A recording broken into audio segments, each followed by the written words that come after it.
നമുക്കൊരു വാക്ക് കർത്താവിനെ നോക്കി കണ്ണടച്ച് പ്രാർത്ഥിക്കാം. സ്നേഹം നിറഞ്ഞ പിതാവേ, യേശുവേ കർത്താവേ, അവിടുത്തെ നിറഞ്ഞ സന്നിധത്തിനായിട്ട് ഞങ്ങൾ ഇങ്ങനെ സ്തുതിക്കുന്നു. അവിടുത്തെ മുമ്പാകെ ഞങ്ങളെ തന്നെ സമ്പൂർണ്ണമായിട്ടും താഴ്ത്തുന്നു. ഒരു പൂജ്യമായിട്ട് കർത്താവെ ഞങ്ങളെ തന്നെ താഴ്ത്തുന്ന കർത്താവെ, അവിടുത്തെ രക്തത്തല ഞങ്ങളെ ഓരോരുത്തരെയും കഴുകുകയും സ്നേഹത്താൽ നിറയ്ക്കുകയും ചെയ്യണം. അവിടുത്തെ മുഖപ്രകാശം, അതെ കർത്താവെ, അങ്ങേ ഞങ്ങൾ നേരിട്ട് കാണുമെന്ന ആ സമയം ഏറ്റവും അടുത്തല്ലോ കർത്താവെ. അവിടുത്തെ വരവ് ഏറ്റവും അടുത്തതിനായിട്ട് നന്ദി പറയുന്നു. അങ്ങേ നേരിട്ട് കാണുവാനും കർത്താവെ ആ പൊന്മുഖം ചുംബിക്കുവാനും ഉള്ള ആ നാള് കർത്താവെ ഏറ്റവും അടുത്തതിനായിട്ട് നന്ദി പറയുന്നു. ഇന്ന് തന്നെ ആത്മാവിൽ അങ്ങയെ കാണുവാൻ തക്കവണ്ണം ഞങ്ങളെ സഹായിക്കണമേ. അവിടുത്തെ തേജസ്, ഹൃദയശുദ്ധിയുള്ളവർ ഭാഗ്യവാന്മാർ, അവർ ദൈവത്തെ കാണുമെന്ന് പറഞ്ഞല്ലോ കർത്താവെ. അങ്ങേ അവചനമാകുന്ന കണ്ണാടിയിൽ കാണുവാൻ ഞങ്ങളുടെ ഹൃദയത്തിലെ ആത്മാവിൽ എപ്പോഴും പരിശുദ്ധാത്മാവിന്റെ നിറവിലെ കർത്താവെ അവിടുത്തെ ആ തേജസ്സിനെ കാണുവാനും അതേ സ്വരൂപത്തോട് അനുരൂപപ്പെടുവാനും ഒക്കെ ഞങ്ങളെ സഹായിക്കണം. ഞങ്ങൾ ഇന്ന് വചനത്തിൽ നിത്യതയിലെ ആ വലിയ സൗഭാഗ്യത്തെക്കുറിച്ച് വായിക്കുമ്പോൾ കർത്താവ് ഞങ്ങൾക്ക് ആ കാര്യങ്ങളെല്ലാം ഞങ്ങൾക്കൊരു അനുഭവമാക്കി വെളിപ്പാടാക്കി മാറ്റണം കർത്താവെ. ഞങ്ങൾ പല കാര്യങ്ങൾ വായിച്ച് അറിഞ്ഞ് മനസ്സിലാക്കി പോകുന്നത് കർത്താവെ, അതിൽ തന്നെ വലിയ പ്രയോജനം ചെയ്യുന്നില്ലല്ലോ. എന്നാ കർത്താവെ, അത് ഞങ്ങൾക്കൊരു അനുഭവമാക്കി തീർക്കത്തക്കവണ്ണം അത് ഞങ്ങൾക്കൊരു വെളിപ്പാടായിട്ടാക്കി തരണം കർത്താവെ. അങ്ങേ അനുസരിച്ച് മുമ്പോട്ട് പോകുവാൻ, അവിടുത്തോട് ചേർന്നിരിപ്പാൻ കർത്താവെ വലിയൊരു വിടുതൽ സ്വാതന്ത്ര്യം അനുഭവിക്കാൻ ഞങ്ങൾ ഓരോരുത്തരെയും അങ്ങ് സഹായിക്കണം. അവിടുത്തെ പുണ്യനാമത്തെ മഹത്വപ്പെടുത്തണം. ഞങ്ങൾ കുറയണം, അവിടുന്ന് വളരണമില്ല. യേശു കർത്താവിന്റെ വിലയേറിയ മാതിരിയുള്ള നാമത്തിൽ തന്നെ. ആമീൻ, ആമീൻ, ആമീൻ, ആമീൻ. നമ്മൾ വെളിപാട് പുസ്തകം 22 അധ്യായത്തിന്റെ നാലാമത്തെ വാക്യം നമ്മളിങ്ങനെ ചിന്തിച്ചുകൊണ്ടേയിരിക്കുകയായിരുന്നു. കഴിഞ്ഞ ആഴ്ച സാധൂക്കിന്റെ പുത്രന്മാര് ദൈവത്തെ ദൈവത്തിന് മുമ്പാകെ വന്ന് ശുശ്രൂഷിക്കുവാൻ ദൈവം അവർക്ക് അനുവാദം നൽകിയ ബാക്കിയുള്ള ലേവ്യ പുരോഹിതന്മാർക്ക് ആ ഒരു അനുവാദം ഇല്ലായിരുന്നു. അവര് ജനങ്ങൾക്ക് മുമ്പായിട്ട് നിന്ന് ശുശ്രൂഷിക്കട്ടെ എന്ന് കർത്താവ് എഹെസ്കീൽ 44 അധ്യായത്തിൽ പറയുന്ന ആ പോർഷനൊക്കെ നമ്മൾ കണ്ടായിരുന്നു. അതായത് നമ്മൾ ദൈവത്തെ മുഖാമുഖം കാണുന്നതിനെ കുറിച്ചുള്ളൊരു കാര്യമാണ് നമ്മൾ വെളിപാട് 22-ന്റെ 4-ാമത്തെ വാക്യത്തിൽ വായിച്ച്. അപ്പൊ ആ ദൈവത്തെ മുഖാമുഖം കാണുന്നത് അത് കർത്താവിന്റെ 2-ാമത്തെ വരവെങ്കിൽ നമ്മൾ കാണും. ആ സഹസ്രാബ്ദ വാഴ്ചയിലെല്ലാം നമ്മൾ കർത്താവിനോട് അടുത്തിരുന്ന കർത്താവിനെ നമുക്ക് കാണാം. എന്നാ അതും കഴിഞ്ഞ് പുതിയ ആകാശം പുതിയ ഭൂമിയും ആ അവിടാണ്, ആ നിത്യതയിലാണ് എന്താ അതിൻ്റെ ഒരു പാരമ്യം, അതിൻ്റെ ഒരു പൂർണ്ണമായിട്ടുള്ളൊരു സാഫല്യം, ഒരു ഫുൾഫിൽമെന്റ് നമ്മൾ അനുഭവിക്കുന്നത്. അപ്പം ഇന്ന് തന്നെ നമുക്ക് ആ ഒരു കർത്താവിൻ്റെ മുഖപ്രകാശത്തിലായിരിക്കാൻ കഴിയുകയാണെങ്കിൽ നമ്മൾ ആ വെളിപാട് പുസ്തകം അവസാനത്തെ അധ്യായത്തിലേക്ക് വരുമ്പോൾ നമ്മളെപ്പോഴും അതിൻ്റെ കോണ്ടെക്സ്റ്റ് ഒക്കെ പറയാറുണ്ട്. കർത്താവിൻ്റെ 2-ാമത്തെ വരവെടുത്തു, കർത്താവ് വരുന്നു, സഹസ്രാബ്ദ വാഴ്ച, അതിന് ശേഷം സഹസ്രാബ്ദ വാഴ്ച കഴിഞ്ഞിട്ട് പിശാചിനെ പിടിച്ച് തീപ്പൊയ്കയിൽ ഇടുന്ന കാര്യമൊക്കെ വെളിപാട് 20-ന്റെ 10 നമ്മളെ യുനോ എപ്പോഴും നമ്മൾ വീണ്ടും വീണ്ടും ഓർക്കാറുണ്ട്. പിശാചിന് പോവാതിരിക്കാൻ വേണ്ടി നമ്മൾ ഓർപ്പിക്കാറുണ്ട് പിശാചിന്റെ ഡെസ്റ്റിനേഷൻ അവിടെ ആണെന്നുള്ള കാര്യമൊക്കെ. നമ്മൾ പിശാചിനെ ഭയക്കേണ്ടതില്ല. പിശാചിന്റെ ആ ഒരു ഇൻസ്റ്റിഗേഷനിൽ പലരും എന്തെങ്കിലുമൊക്കെ നമുക്കെതിരായിട്ടോ നമ്മളെക്കുറിച്ചൊക്കെ പറയുകയോ ചെയ്യുകയൊക്കെ ചെയ്താലും എല്ലാം ആ കാര്യങ്ങളൊക്കെ അതൊക്കെ എന്താ അവരുടെ അറിവില്ലായ്മയിലാണ്. അതിന് പിന്നിൽ ആരാണെന്നുള്ളൊരു കാര്യം ഞാൻ പറയാൻ കാരണം വെച്ചാൽ ഇന്ന് എനിക്കൊരു ഫോൺ കോൾ വന്നു. ഉച്ച കഴിഞ്ഞ് ഞാൻ ശ്രീലടയിലും പറഞ്ഞില്ല. ഒരു ലേഡിയാണ്, ഒരു ഹിന്ദു ലേഡി. അപ്പോൾ അവര് അങ്ങ് ആദ്യം അത് ഡോക്ടറാണോ, എനിക്ക് രക്ഷിക്കപ്പെടുന്ന എങ്ങനെയാ എന്നുള്ള കാര്യമൊക്കെ ചോദിക്കാൻ തുടങ്ങി. അപ്പൊ അപ്പൊ പറഞ്ഞു വന്നത് പിന്നെ അവരങ്ങ് വലിയ നിങ്ങൾ അതാണ് ഇതാണ് നിങ്ങള് ഈനോ നായർ ഇതിൽ നിന്നൊക്കെ പോയി ഇത് നിങ്ങളെ വേദങ്ങളെ നിന്ദിച്ചു, അതാണ് ഇതാണെന്നൊക്കെ പറഞ്ഞ് ഒരുപാട് പിന്നെ ബൈബിളിനെ കുറിച്ചൊക്കെ ഒത്തിരി ഒരുപാട് കാര്യങ്ങളൊക്കെ ഇങ്ങനെ പറഞ്ഞുകൊണ്ടിരുന്നത്. ഈ അടുത്ത് ഈനോ കുറച്ച് പണ്ടൊക്കെ ഇതുപോലെ എന്തോ പണ്ട് ഓർക്കുട്ടിന്റെ സമയത്ത് കണ്ട് ഇങ്ങനെ ഒരു ചാറ്റ് മെസ്സേജിലായിരുന്നു തോന്നുന്നു. കോളിൽ ഇങ്ങനെ ഒരു ഇത് ഈ അടുത്തൊന്നും വന്നിട്ടില്ലെന്ന് എൻ്റെ ഓർമ്മ. ഓക്കെ. അപ്പൊ എന്തായാലും അപ്പൊ ഞാൻ ശ്രീരോട് പറഞ്ഞില്ല ചില അവർക്ക് അതൊരു പ്രയാസമാണ്ടല്ലോ എന്ന് വിചാരിച്ചു. പക്ഷെ ഞാനിപ്പോ പിശാചിന്റെ കാര്യം പറഞ്ഞപ്പം പിന്നെ അത് വെച്ചാല് ഞാൻ സഹോദരിക്ക് വേണ്ടി പ്രാർത്ഥിക്കുമായിരുന്നു. ഞാൻ ചോദിച്ചു, മാഡത്തിന് പേരെന്താ, ഇവിടുന്ന്. ഞാൻ വളരെ സ്നേഹത്തോടെ വളരെ ബഹുമാനത്തോടൊക്കെ നമ്മൾ സംസാരിച്ച്. എന്നാലും പുള്ളിക്കാരത്തേക്ക് ദേഷ്യം അങ്ങ് നിങ്ങൾ അതാണ് ഇതാണ് ഇത് ഞാൻ ഇത് കോൾ റെക്കോർഡ് ചെയ്ത് യൂട്യൂബിൽ ഇടാൻ പോവുക. അപ്പൊ ഞാൻ പറഞ്ഞു, ഞാൻ പ്രത്യേകിച്ചൊന്നും പറഞ്ഞില്ല. ഞാൻ പറയാൻ ഞാൻ പറയുന്നത് അനുവദിക്കുന്നില്ല. പുള്ളിക്കാരത്തി ഞാൻ പറഞ്ഞുകൊണ്ടിരിക്കുകയാണ്. അപ്പോഴത്തേക്ക് പിന്നെ എനിക്ക് ഓൺലൈൻ കൺസൾട്ടേഷന് വേറെ കോളുകളൊക്കെ വന്നുകൊണ്ടിരിക്കുകയാണ്. ഞാൻ പറഞ്ഞു, മേഡം എനിക്ക് വേറെ കോളൊക്കെ വരുന്നുണ്ട് എന്നൊക്കെ പറഞ്ഞ് അത് കഴിഞ്ഞിട്ട് പിന്നെ അവർ പിന്നെ വിളിക്കുന്നുണ്ടായിരുന്നു. പിന്നെ ഞാൻ എടുത്തില്ല. ഞാൻ പിന്നെ കഴിഞ്ഞിട്ട് ഈനോ ഈനോ വാട്സപ്പിൽ എന്തൊക്കെയോ ഒക്കെ ഇടാനൊക്കെ തുടങ്ങി. അത് എന്തായാലും ഞാൻ വെച്ചാൽ ഇപ്പം ആ ഒരു ആ, എനിക്ക് ശരിക്കും pray for those mistreat you എന്നുള്ളത് അത് ശരിക്കും അത് ഇങ്ങനെ അതൊരു അങ്ങനെ ഒരു വചനം, എന്തായാലും ഒന്ന് പ്രേ ചെയ്തേക്കണമല്ലോ എന്ന് വിചാരിച്ചില്ല. മറിച്ച് ആ ഒരു ശരിക്കും എനിക്ക് അവരോടൊന്ന് കമ്പാഷൻ തോന്നി. എന്ന് വെച്ചാൽ അവരങ്ങ് വല്ലാതെ ഒരു അജിറ്റേറ്റഡ് ആയിട്ട് ഒത്തിരി ഒരു സമാധാനം ഇല്ലാതെ അങ്ങ് വല്ലാതെ അങ്ങ് ബഹളം വെച്ചുകൊണ്ടിരിക്കുവോ പാവം. അപ്പൊ അപ്പൊ അത് അവർ എത്രമാത്രം അസ്വസ്ഥമായിട്ടായിരിക്കും. അപ്പൊ അതിന്റെ പിന്നിൽ ആരാ എന്നുള്ള കാര്യം അവര് മാനസാന്തരപ്പെട്ടില്ലെങ്കിൽ എന്തായിരിക്കും അവസ്ഥ? അവരുടെ ഒരു അറിവില്ലായ്മയിലാണല്ലോ അവരങ്ങനെയൊക്കെ പറയുന്നത്. അപ്പൊ ആ ഒരു കാര്യങ്ങൾ അപ്പൊ ഞാൻ പറഞ്ഞതെന്ന് വെച്ചാൽ എന്താ നമ്മുടെ അതാണ് ഞാൻ ഇങ്ങനെ ഞാൻ കർത്താവിനോട് പ്രാർത്ഥിക്കുന്നത്, ദൈവമേ അവരെ അനുഗ്രഹിക്കണം. ഒരാൾ നിങ്ങളെ ശപിച്ചാൽ നിങ്ങളെ അനുഗ്രഹിക്കണം. അങ്ങനെ ശരിക്കും പറഞ്ഞാൽ കർത്താവ് അത് ലൂക്കോസ് 6:27-28 കർത്താവ് ശപിച്ചല്ലോ, അപ്പം പിന്നെ അനുഗ്രഹിക്കണമെന്ന് കൽപ്പനയുണ്ടല്ലോ, അതുകൊണ്ട് ഞാനങ്ങ് അനുഗ്രഹിച്ചേക്കാം. അങ്ങനെയല്ല, മറിച്ച് യഥാർത്ഥത്തിൽ എനിക്കൊരു ശരിക്കും പറഞ്ഞ ഒരു സന്തോഷം തന്നെ കാര്യം ചെയ്യുമോ എനിക്ക് കർത്താവ് പറഞ്ഞ കൽപ്പനകളൊക്കെ അനുസരിക്കാൻ പറ്റുന്നുണ്ടല്ലോ. കർത്താവിനെ മാറ്റിക്കൊണ്ട് കർത്താവിൻ്റെ ആ ഒരു ദിവ്യ സ്വഭാവത്തിൻ്റെ ഒരു ചെറിയ പങ്കാളിത്തം തന്നിട്ടുള്ളതുകൊണ്ടാണല്ലോ അവരോട് ക്ഷമിക്കാനും. ആ സമയത്ത് തന്നെ എനിക്ക് അവർ ഫോൺ വിളിച്ചുകൊണ്ടിരിക്കുമ്പോൾ തന്നെ നമ്മുടെ വളരെ സ്നേഹത്തോടെ സമയത്തോടെ കാര്യങ്ങൾ സംസാരിക്കാനും ഒക്കെ അവര് അങ്ങനെ ബൈബിളിനെ ഒത്തിരി അധിക്ഷേപിക്കുന്ന രീതിയിലൊക്കെ അങ്ങനെ പറയുമ്പോൾ ഇതിനു മുമ്പൊക്കെ എനിക്കൊന്ന് പരിഹാരത്ത് പഠിക്കുന്ന സമയത്തും അങ്ങനെയൊക്കെയുള്ള സമയത്തൊക്കെ ചിലതൊക്കെ ഞാൻ ഫേസ് ചെയ്തിട്ടുണ്ട്. ഈവൻ മാർവനസ് പഠിക്കുന്ന സമയത്തൊക്കെ കുറച്ച് ഫേസ് ചെയ്തിട്ടുണ്ട്. ഈ അടുത്ത് കുറച്ച് ഫ്രഷ് ആയിട്ടാണ്. എന്തായാലും പക്ഷെ എനിക്ക് ശരിക്കും പറഞ്ഞാൽ അത് കർത്താവിനോട് ഞാൻ കൂടുതൽ അടുത്തായിട്ട് എനിക്ക് തോന്നി. അപ്പൊ ഞാൻ സഹോദരിക്കായിട്ട് ദൈവത്തിന് സ്തോത്രം ചെയ്യുന്നു. വെച്ചാൽ എന്ത് സംഭവിച്ചാലും അതെല്ലാം നന്മയ്ക്കായിട്ട് നമ്മൾ കൂടുതൽ കർത്താവിനോട് ചേർന്നിരിക്കാനും അവർക്ക് ഞാൻ ദൈവമേ അവരെ അനുഗ്രഹിക്കണം, അവരുടെ കുടുംബത്തെയും കുഞ്ഞുങ്ങളെയും മക്കളെയൊക്കെ അനുഗ്രഹിക്കണം എന്നുള്ള കാര്യം, അവരും കർത്താവിൻ്റെയൊക്കെ വരണം എന്ന് പ്രാർത്ഥിക്കാൻ ഇടയായി.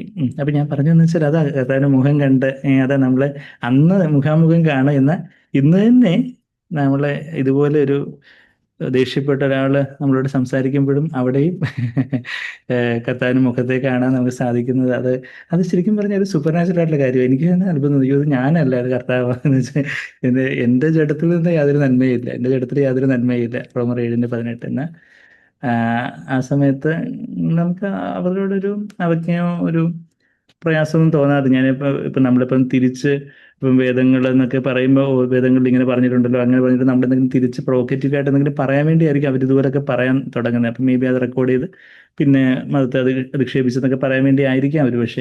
പക്ഷെ എന്തായാലും സഹിച്ചാൽ അവരതിലൊന്നും വിജയിച്ചില്ല. വെച്ചാൽ നമ്മളൊന്നും തിരിച്ചൊന്നും പറയാൻ തന്നെ അവർ ഇങ്ങനെ ബൈബിളിൽ അങ്ങനെ പറയുന്നുണ്ട്. അപ്പം ഞാൻ പറഞ്ഞു, ഞാൻ പറയുന്നത് മാഡം ചോദിക്കുന്ന ചോദ്യത്തിന് ഞാൻ ഉത്തരം പറയണമെങ്കിൽ അത് ഇടയ്ക്ക് പോസ്റ്റ് ചെയ്താൽ ഞാൻ ഉത്തരം പറയാം. പക്ഷെ പുള്ളിക്കാരി പോസ്റ്റ് ചെയ്യാനുള്ളൊരു മട്ടില്ല. പുള്ളിക്കാരി ഒന്നും കേൾക്കണ്ട, കാര്യങ്ങളങ്ങ് പറഞ്ഞ് പിന്നെ അങ്ങനെ ഒരു ഇപ്പം അപ്പൊ ഞാൻ പറഞ്ഞതെന്ന് വെച്ചാൽ അപ്പൊ അങ്ങനെയൊക്കെയുള്ള ഒരു ലോകത്താണ് ചില ദൈവത്തെ അറിയാത്തവര് അങ്ങനെയൊക്കെയുള്ള ആ ഒരു ലോകത്താണ് നമ്മൾ ജീവിക്കുന്നത്.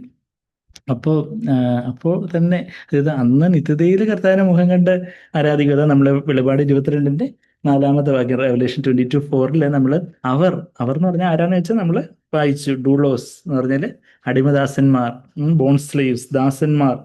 അതിന്റെ 22-3 എന്താ നമ്മൾ വായിച്ച യാതൊരു ശാപവും ഇനി ഉണ്ടാവുകയില്ല, കർത്താവ് നമുക്കായിട്ട് ശാപമായി തീർന്ന കാര്യം, അതിന്റെ ആ ഒരു പാരമ്യത ഇന്ന് തന്നെ നമ്മളത് നമ്മളെ ആത്മാവിൽ ഉള്ള ശാപം മാറി ദേഹത്തിലുള്ള ശാപം കർത്താവ് വരുമ്പോൾ മാറും, ദേഹിയിലുള്ള ശാപം മാറിക്കൊണ്ടേ ഇരിക്കുകയാണ് നമ്മളെ കർത്താവിനോട് അനുരൂപപ്പെട്ടുകൊണ്ടേ ഇരിക്കുമ്പോൾ.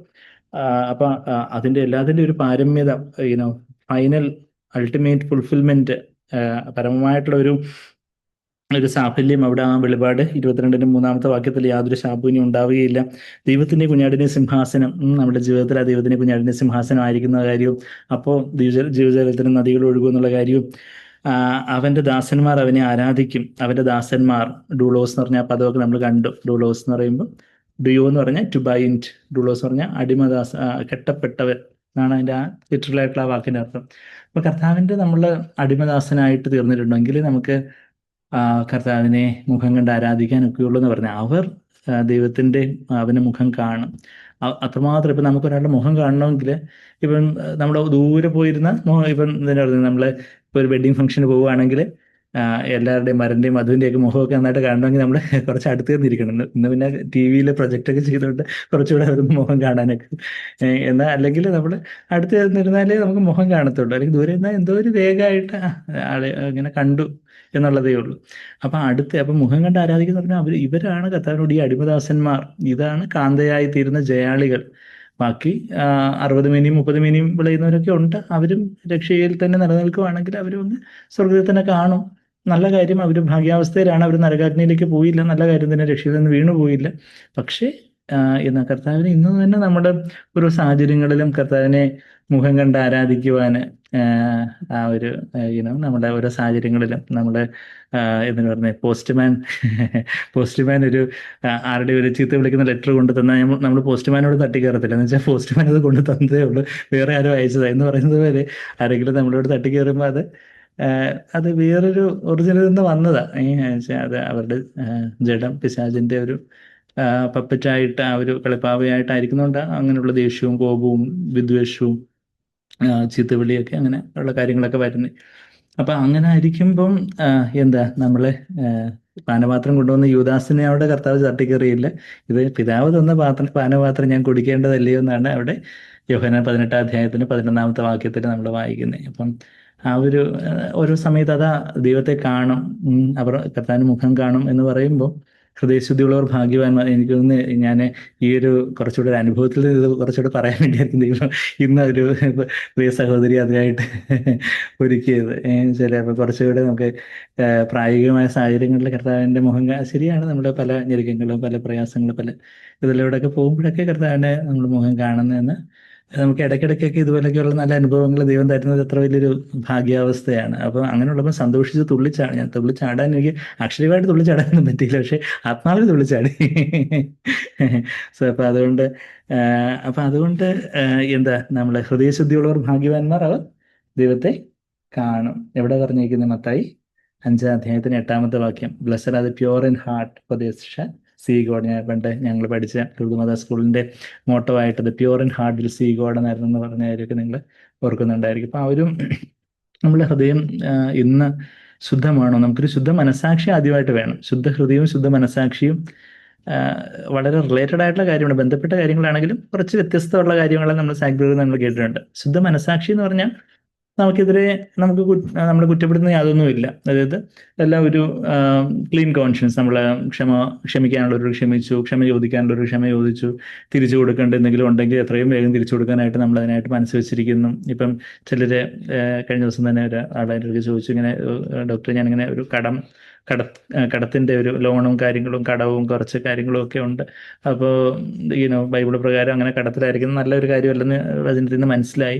അപ്പോൾ എനിക്ക് എങ്ങനെ ഞാൻ നല്ല ദൈവത്തോട് എങ്ങനെ ബന്ധപ്പെടാനൊക്കെ ഞാൻ പറയാം, സാറേ ദൈവം നമ്മുടെ ഹൃദയത്തെ കാണും. നമുക്ക് എത്രയാണെന്ന് വെച്ചാൽ ഈ ചില ആൾക്കാരുണ്ട് കടം വാങ്ങിച്ച് റോൾ ചെയ്ത് അങ്ങോട്ട് റോൾ ചെയ്ത് ഇങ്ങോട്ട് റോൾ ചെയ്ത് കൊടുക്കണമെന്ന് നമുക്ക് യാതൊരു താല്പര്യമില്ലാത്ത വഞ്ചിക്കുന്ന ആൾക്കാരുണ്ട്. അങ്ങനെയുള്ളവർ അത് വലിയ അപകടകരമായ അവസ്ഥയില്ല. പക്ഷേ ഇപ്പം നമ്മളായിപ്പോയി, നമ്മുടെ അറിവില്ലായ്മയുടെ കാലത്ത് നമ്മുടെ ആ ഒരു വചനത്തിൻ്റെ ആ ഒരു പ്രമാണങ്ങളോ ഒരു ഇതില്ലാത്ത സമയത്ത് നമ്മൾ എന്തോ ഒരു കെട്ടിലായിപ്പോയി. പക്ഷേ നമുക്ക് കർത്താവിനെ നമ്മൾ അറിയുന്നു, നമുക്ക് എത്രയും വേഗം അത് തിരിച്ചു കൊടുക്കണമെന്നാണ് നമ്മുടെ ആഗ്രഹം. അതിനായിട്ട് നമ്മൾ കർത്താവിനെ ആശ്രയിച്ച് മാക്സിമം ചിലവ് ചുരുക്കി നമ്മുടെ മാക്സിമം അതങ്ങ് എത്രയും വേഗം തിരിച്ചു കൊടുക്കാനായിട്ട് നമ്മൾ ഉദ്യമിക്കുന്നു എന്നുണ്ടെങ്കിൽ നമുക്കൊരു ശുദ്ധ മനസാക്ഷിയാകാം. തീർച്ചയായിട്ടും ദൈവം നമ്മുടെ ഹൃദയത്തിന്റെ ആ ഒരു പരമാർത്ഥത കാണുന്നു. അറിയായ്മയുടെ കാലങ്ങളെ കർത്താവ് അലക്ഷ്യമാക്കുന്നു. ഇപ്പൊ മനസാന്തരപ്പെടാൻ പറയുന്നതായിട്ടൊക്കെ ആ വാക്യം കൂടെ ഞാൻ ആ സഹോദരിക്ക് പറഞ്ഞു കൊടുത്തു. അപ്പോസ്തലപ്രവൃത്തി 17-ന്റെ 30-ാമത്തെ വാക്യമാണ്. അപ്പോസ്തലപ്രവൃത്തി 17-ാം അധ്യായത്തിന്റെ 30-ാമത്തെ വാക്യത്തിൽ എന്താ പറയുന്നേ? Therefore, എന്നാൽ അറിയായ്മയുടെ കാലങ്ങളെ ദൈവം ലക്ഷ്യമാക്കാതെ ഓവർലുക്ക് ചെയ്യുന്നു. വെച്ചാൽ അത് ഓവർലുക്ക് ചെയ്യുന്നു പറഞ്ഞാൽ അത് ഗവനിക്കുന്നില്ല, അത് കണക്കാക്കുന്നില്ല. ഇത് ലക്ഷ്യമാക്കാതെ ഇപ്പോൾ എല്ലായിടത്തും എല്ലാവരും മാനസാന്തരപ്പെടണമെന്ന് മനുഷ്യരോട് കൽപ്പിക്കുന്നു. Therefore, having overlooked the times of ignorance, God is now declaring to men that all people everywhere should repent. എല്ലാവരും മനം തിരിഞ്ഞ് മനസ്സ് തിരിഞ്ഞ് കർത്താവിലേക്ക് വരണം. നമ്മൾ അറിയായ്മയുടെ കാലത്ത് ശരിയാണ് കർത്താവ്, എനിക്ക് പല വീഴ്ചകളും പല പ്രയാസങ്ങളും ഒക്കെ ഉണ്ടായിട്ടുണ്ടാവും. അതൊക്കെ നമ്മൾ കർത്താവോട് അങ്ങ് ഏറ്റു പറഞ്ഞ് നമ്മളെ കൊണ്ട് പറ്റുന്നതിന്റെ മാക്സിമം കർത്താവെ ഞാൻ അതിനായിട്ട് ഉത്സാഹിക്കുന്നു പറയുമ്പോൾ നമുക്ക് നല്ല നല്ല മനസാക്ഷിയായി. അപ്പൊ അതാണ് ശുദ്ധ മനസാക്ഷി. ഇപ്പൊ നല്ല കാര്യം, അത് ശുദ്ധ മനസാക്ഷി തീർച്ചയായിട്ടും വേണം. ശുദ്ധ മനസാക്ഷി, ഞാൻ ശുദ്ധ മനസാക്ഷിയും നിർമ്മല ഹൃദയവും, pure conscience and pure heart തമ്മിലൊരു കുറച്ച് വ്യത്യാസം പറയുവാണേ. അപ്പം ഈ മനസാക്ഷി എന്ന് പറയുന്നത് നമ്മുടെ ആത്മാവിന്റെ കണ്ണാണ് മനസാക്ഷി. അതാണ് കർത്താവ് അവിടെ നിങ്ങളുടെ ശരീരത്തിന്റെ വിളക്ക് കണ്ണാകുന്നു എന്ന് അവിടെ ലൂക്കോസ് 11 മത്തായി 6 ഒക്കെ പറയുമ്പോൾ ആ കണ്ണ് മനസാക്ഷിയെ കുറിക്കുന്നതാണ്. നമ്മുടെ ആത്മാവിന്റെ കണ്ണ്, ആത്മമനുഷ്യന്റെ കണ്ണാണ് മനസാക്ഷി എന്നുള്ളൊരു ഒരു കാര്യം നമ്മൾ പലപ്പോഴും നമ്മൾ പറഞ്ഞിട്ടും കേട്ടിട്ടും ഒക്കെ ഉണ്ടല്ലോ. അപ്പൊ അതാണ് ശുദ്ധ മനസാക്ഷി. ആ ശുദ്ധ മനസാക്ഷി കീപ്പ് ചെയ്യാനായിട്ട് ഞാൻ എപ്പോഴും ഏറ്റവും ബെസ്റ്റായിട്ട് എൻ്റെ മനസാക്ഷി ശുദ്ധമായിട്ട് കീപ്പ് ചെയ്യാനായിട്ട് I try my level best എന്ന് എവിടെ പറയുന്ന ആരെ പൗലോസ് അപ്പോസ്തലൻ പറയുന്നുണ്ട്. അത് നമ്മൾ അപ്പോസ്തല പ്രവൃത്തികളിൽ 24 അധ്യായത്തിൽ വായിക്കുന്നുണ്ട്. നമ്മുടെ സാങ്ക്വേർ എപ്പോഴും ഈ കാലയളവിൽ ബ്രദറിന്റെ ഹൃദയത്തിൽ വലിയൊരു ഭാരമാണ്. എന്ന് വെച്ചാൽ നമ്മൾ അന്ത്യകാലത്തേക്ക് അടുത്തു, കർത്താവിന് വരുമ്പോൾ ഏറ്റവും അടുത്തു. പല മരണങ്ങളും കാര്യങ്ങളും ഒക്കെ നടക്കുന്നു. അപ്പം നമ്മളൊരു ശുദ്ധ മനസാക്ഷിയോടെ ദൈവമുമ്പാകെ ആയിരുന്നില്ലെങ്കിൽ നമ്മൾ ഇതെല്ലാം വലിയ വലിയ കാര്യങ്ങളൊക്കെ അറിഞ്ഞെന്ന് പറഞ്ഞിട്ടൊന്നും പിന്നെ അവസാനം നമ്മളെ നിത്യതയിൽ ദുഃഖിക്കേണ്ടി വരരുത്. അപ്പൊ അതുകൊണ്ട് ബ്ലർ നമ്മൾ ശരിക്കും ബ്ലറി പറഞ്ഞായിരുന്നെ പിന്നെ വീണ്ടും പറയുന്നുണ്ടല്ലോ ചിലപ്പോൾ വേറെ മെസ്സേജ് കേൾക്കുമ്പോൾ നമുക്ക് ചിലപ്പോൾ തോന്നാം. പക്ഷേ അതുമാത്രം അത് ഹൃദയഭാരമുള്ളതുകൊണ്ട് ഈ വാക്യം എപ്പോഴും അപ്പോസ്തല പ്രവൃത്തികൾ 24:16 വാക്യം, അതുകൊണ്ട് എനിക്ക് ദൈവത്തോടും മനുഷ്യരോടും കുറ്റമില്ലാത്ത മനസാക്ഷി എല്ലായ്പ്പോഴും ഉണ്ടായിരിക്കുവാൻ ഞാൻ ശ്രമിക്കുന്നു. Do my level best, do my best. ആസ്കിയോ എന്നുള്ളൊരു വാക്കാണ് അവിടെ ഉപയോഗിച്ചിരിക്കുന്നത്. അതായത് to exercise oneself, take pains, labour, strive എന്നുള്ളൊരു വാക്കാണ്. അതിനായിട്ട് ഞാൻ ഒരു നല്ല മനസാക്ഷി, അതായത് നമ്മൾ ആരോടെങ്കിലും ക്ഷമിക്കാനുണ്ടെങ്കിൽ അങ്ങ് ക്ഷമിക്കുന്നു. നമ്മുടെ കടക്കാരോട് ക്ഷമിച്ചില്ലെങ്കിൽ പിതാവ് നമ്മളോട്, സർവീസിനായ പിതാവ്, നിങ്ങളുടെ പിതാവ് നിങ്ങളോട് ക്ഷമിക്കത്തില്ലെന്ന് എവിടെ പറയുന്നത്? മത്തായി 6:14-15 വാക്യങ്ങൾ നമ്മളെപ്പോഴും പറയുന്നതാണ്. അപ്പം നമ്മളെല്ലാവരോടും ക്ഷമിക്കുന്നു. ആരോടെങ്കിലും ക്ഷമിക്കാനായിട്ട് മനസാക്ഷിയിൽ ഇപ്പം ദൈവം നമ്മളെ ഓർപ്പിക്കുകയാണെങ്കിൽ, ദൈവമേ I choose to forgive that person, ആ ഒരു ഇന്നയാള് കർത്താവെ എല്ലാവരോടും ഞാൻ ക്ഷമിക്കുന്നു, കർത്താവെ ക്ഷമിക്കുന്നു. ആ ഒരു നല്ല മനസാക്ഷി. അപ്പോൾ ക്ഷമിക്കുന്നു. ഇനിയിപ്പം നമ്മൾ ആരെങ്കിലും മുറിപ്പെടുത്തി, നമ്മൾ പറഞ്ഞതോ പറയാത്തതോ ചെയ്തതോ ചെയ്യാത്തതായിട്ടുള്ളൊരു കാര്യം നമ്മൾ ഒരാളെ മുറിപ്പെടുത്തി, അപ്പം ചിലപ്പോൾ ദേഷ്യത്തിൽ എന്തെങ്കിലും പറഞ്ഞതായിരിക്കും എന്തെങ്കിലും. പക്ഷെ അത് അവരോടങ്ങ് ക്ഷമ ചോദിക്കണമെന്ന് നമ്മുടെ മനസാക്ഷിക്കുത്ത് ഉണ്ടെങ്കിൽ നമ്മൾ ദൈവമുമ്പാകെ വഴിപാട് അർപ്പിക്കാൻ വരുമ്പോൾ നമ്മളെല്ലാവരും നമുക്കറിയാവുന്ന വാക്യങ്ങളാണ്. മത്തായി 5:22-23 വാക്യങ്ങളാണ് ഞാൻ ഈ പറയുന്നത്. അവിടെ ആ 21 വാക്യത്തിൽ കോപിക്കുന്നതിനെ കുറിച്ചൊക്കെ പറഞ്ഞിട്ട് ഹൃദയത്തിൽ കോപിച്ച് പിന്നെ ഒരു വാക്ക് പറഞ്ഞ് കോപത്തിൽ പിന്നെ 2 വാക്ക് പറഞ്ഞു അങ്ങനെ അങ്ങ് അഗ്നിനരകത്തിന് യോഗ്യനാകും എന്നൊക്കെ മത്തായി ഞാനിവിടെ ഒരു വിരൽ വെച്ചുകൊണ്ട് മത്തായി 5:21 കർത്താവ് പറഞ്ഞിട്ട് 21-22 പറഞ്ഞിട്ട് പിന്നെ സഹോദരന് എന്തെങ്കിലും ഉണ്ടെന്ന് ഓർമ്മ വരുവാണ്, നിങ്ങൾ വഴിപാടുമായിട്ട് വരുവാണ്. അന്ന് യഹൂദന്മാർക്ക് പല വഴിപാടുകളുണ്ടായിരുന്നു. നമ്മുടെ വഴിപാടെന്ന് പറഞ്ഞാൽ നമ്മുടെ പ്രാർത്ഥന, ദൈവമുമ്പാകെയുള്ള പ്രാർത്ഥന, നമ്മുടെ ജീവിതം തന്നെ ഒരു ദൈവമുമ്പാകെ വഴിപാടായിരിക്കണം.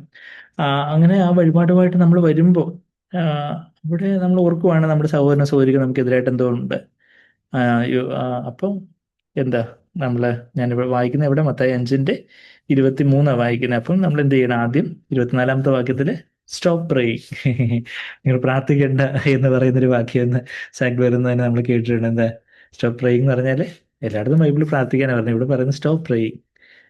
പ്രാർത്ഥിക്കുന്നതിന് മുമ്പ്, ആ ഓഫറിങ് അർപ്പിക്കുന്നതിന് മുമ്പ്, ഓഫറിങ് എന്ന് പറയുമ്പോൾ പ്രാർത്ഥന, അത് ഓഫറിങ് അർപ്പിക്കുന്നതിന് മുമ്പ് നിങ്ങൾ അത് ചെന്ന് നിരപ്പ് പ്രാപിക്കുക, അനുരഞ്ജനപ്പെടുക, റെക്കൺസൈൽ ചെയ്യുക.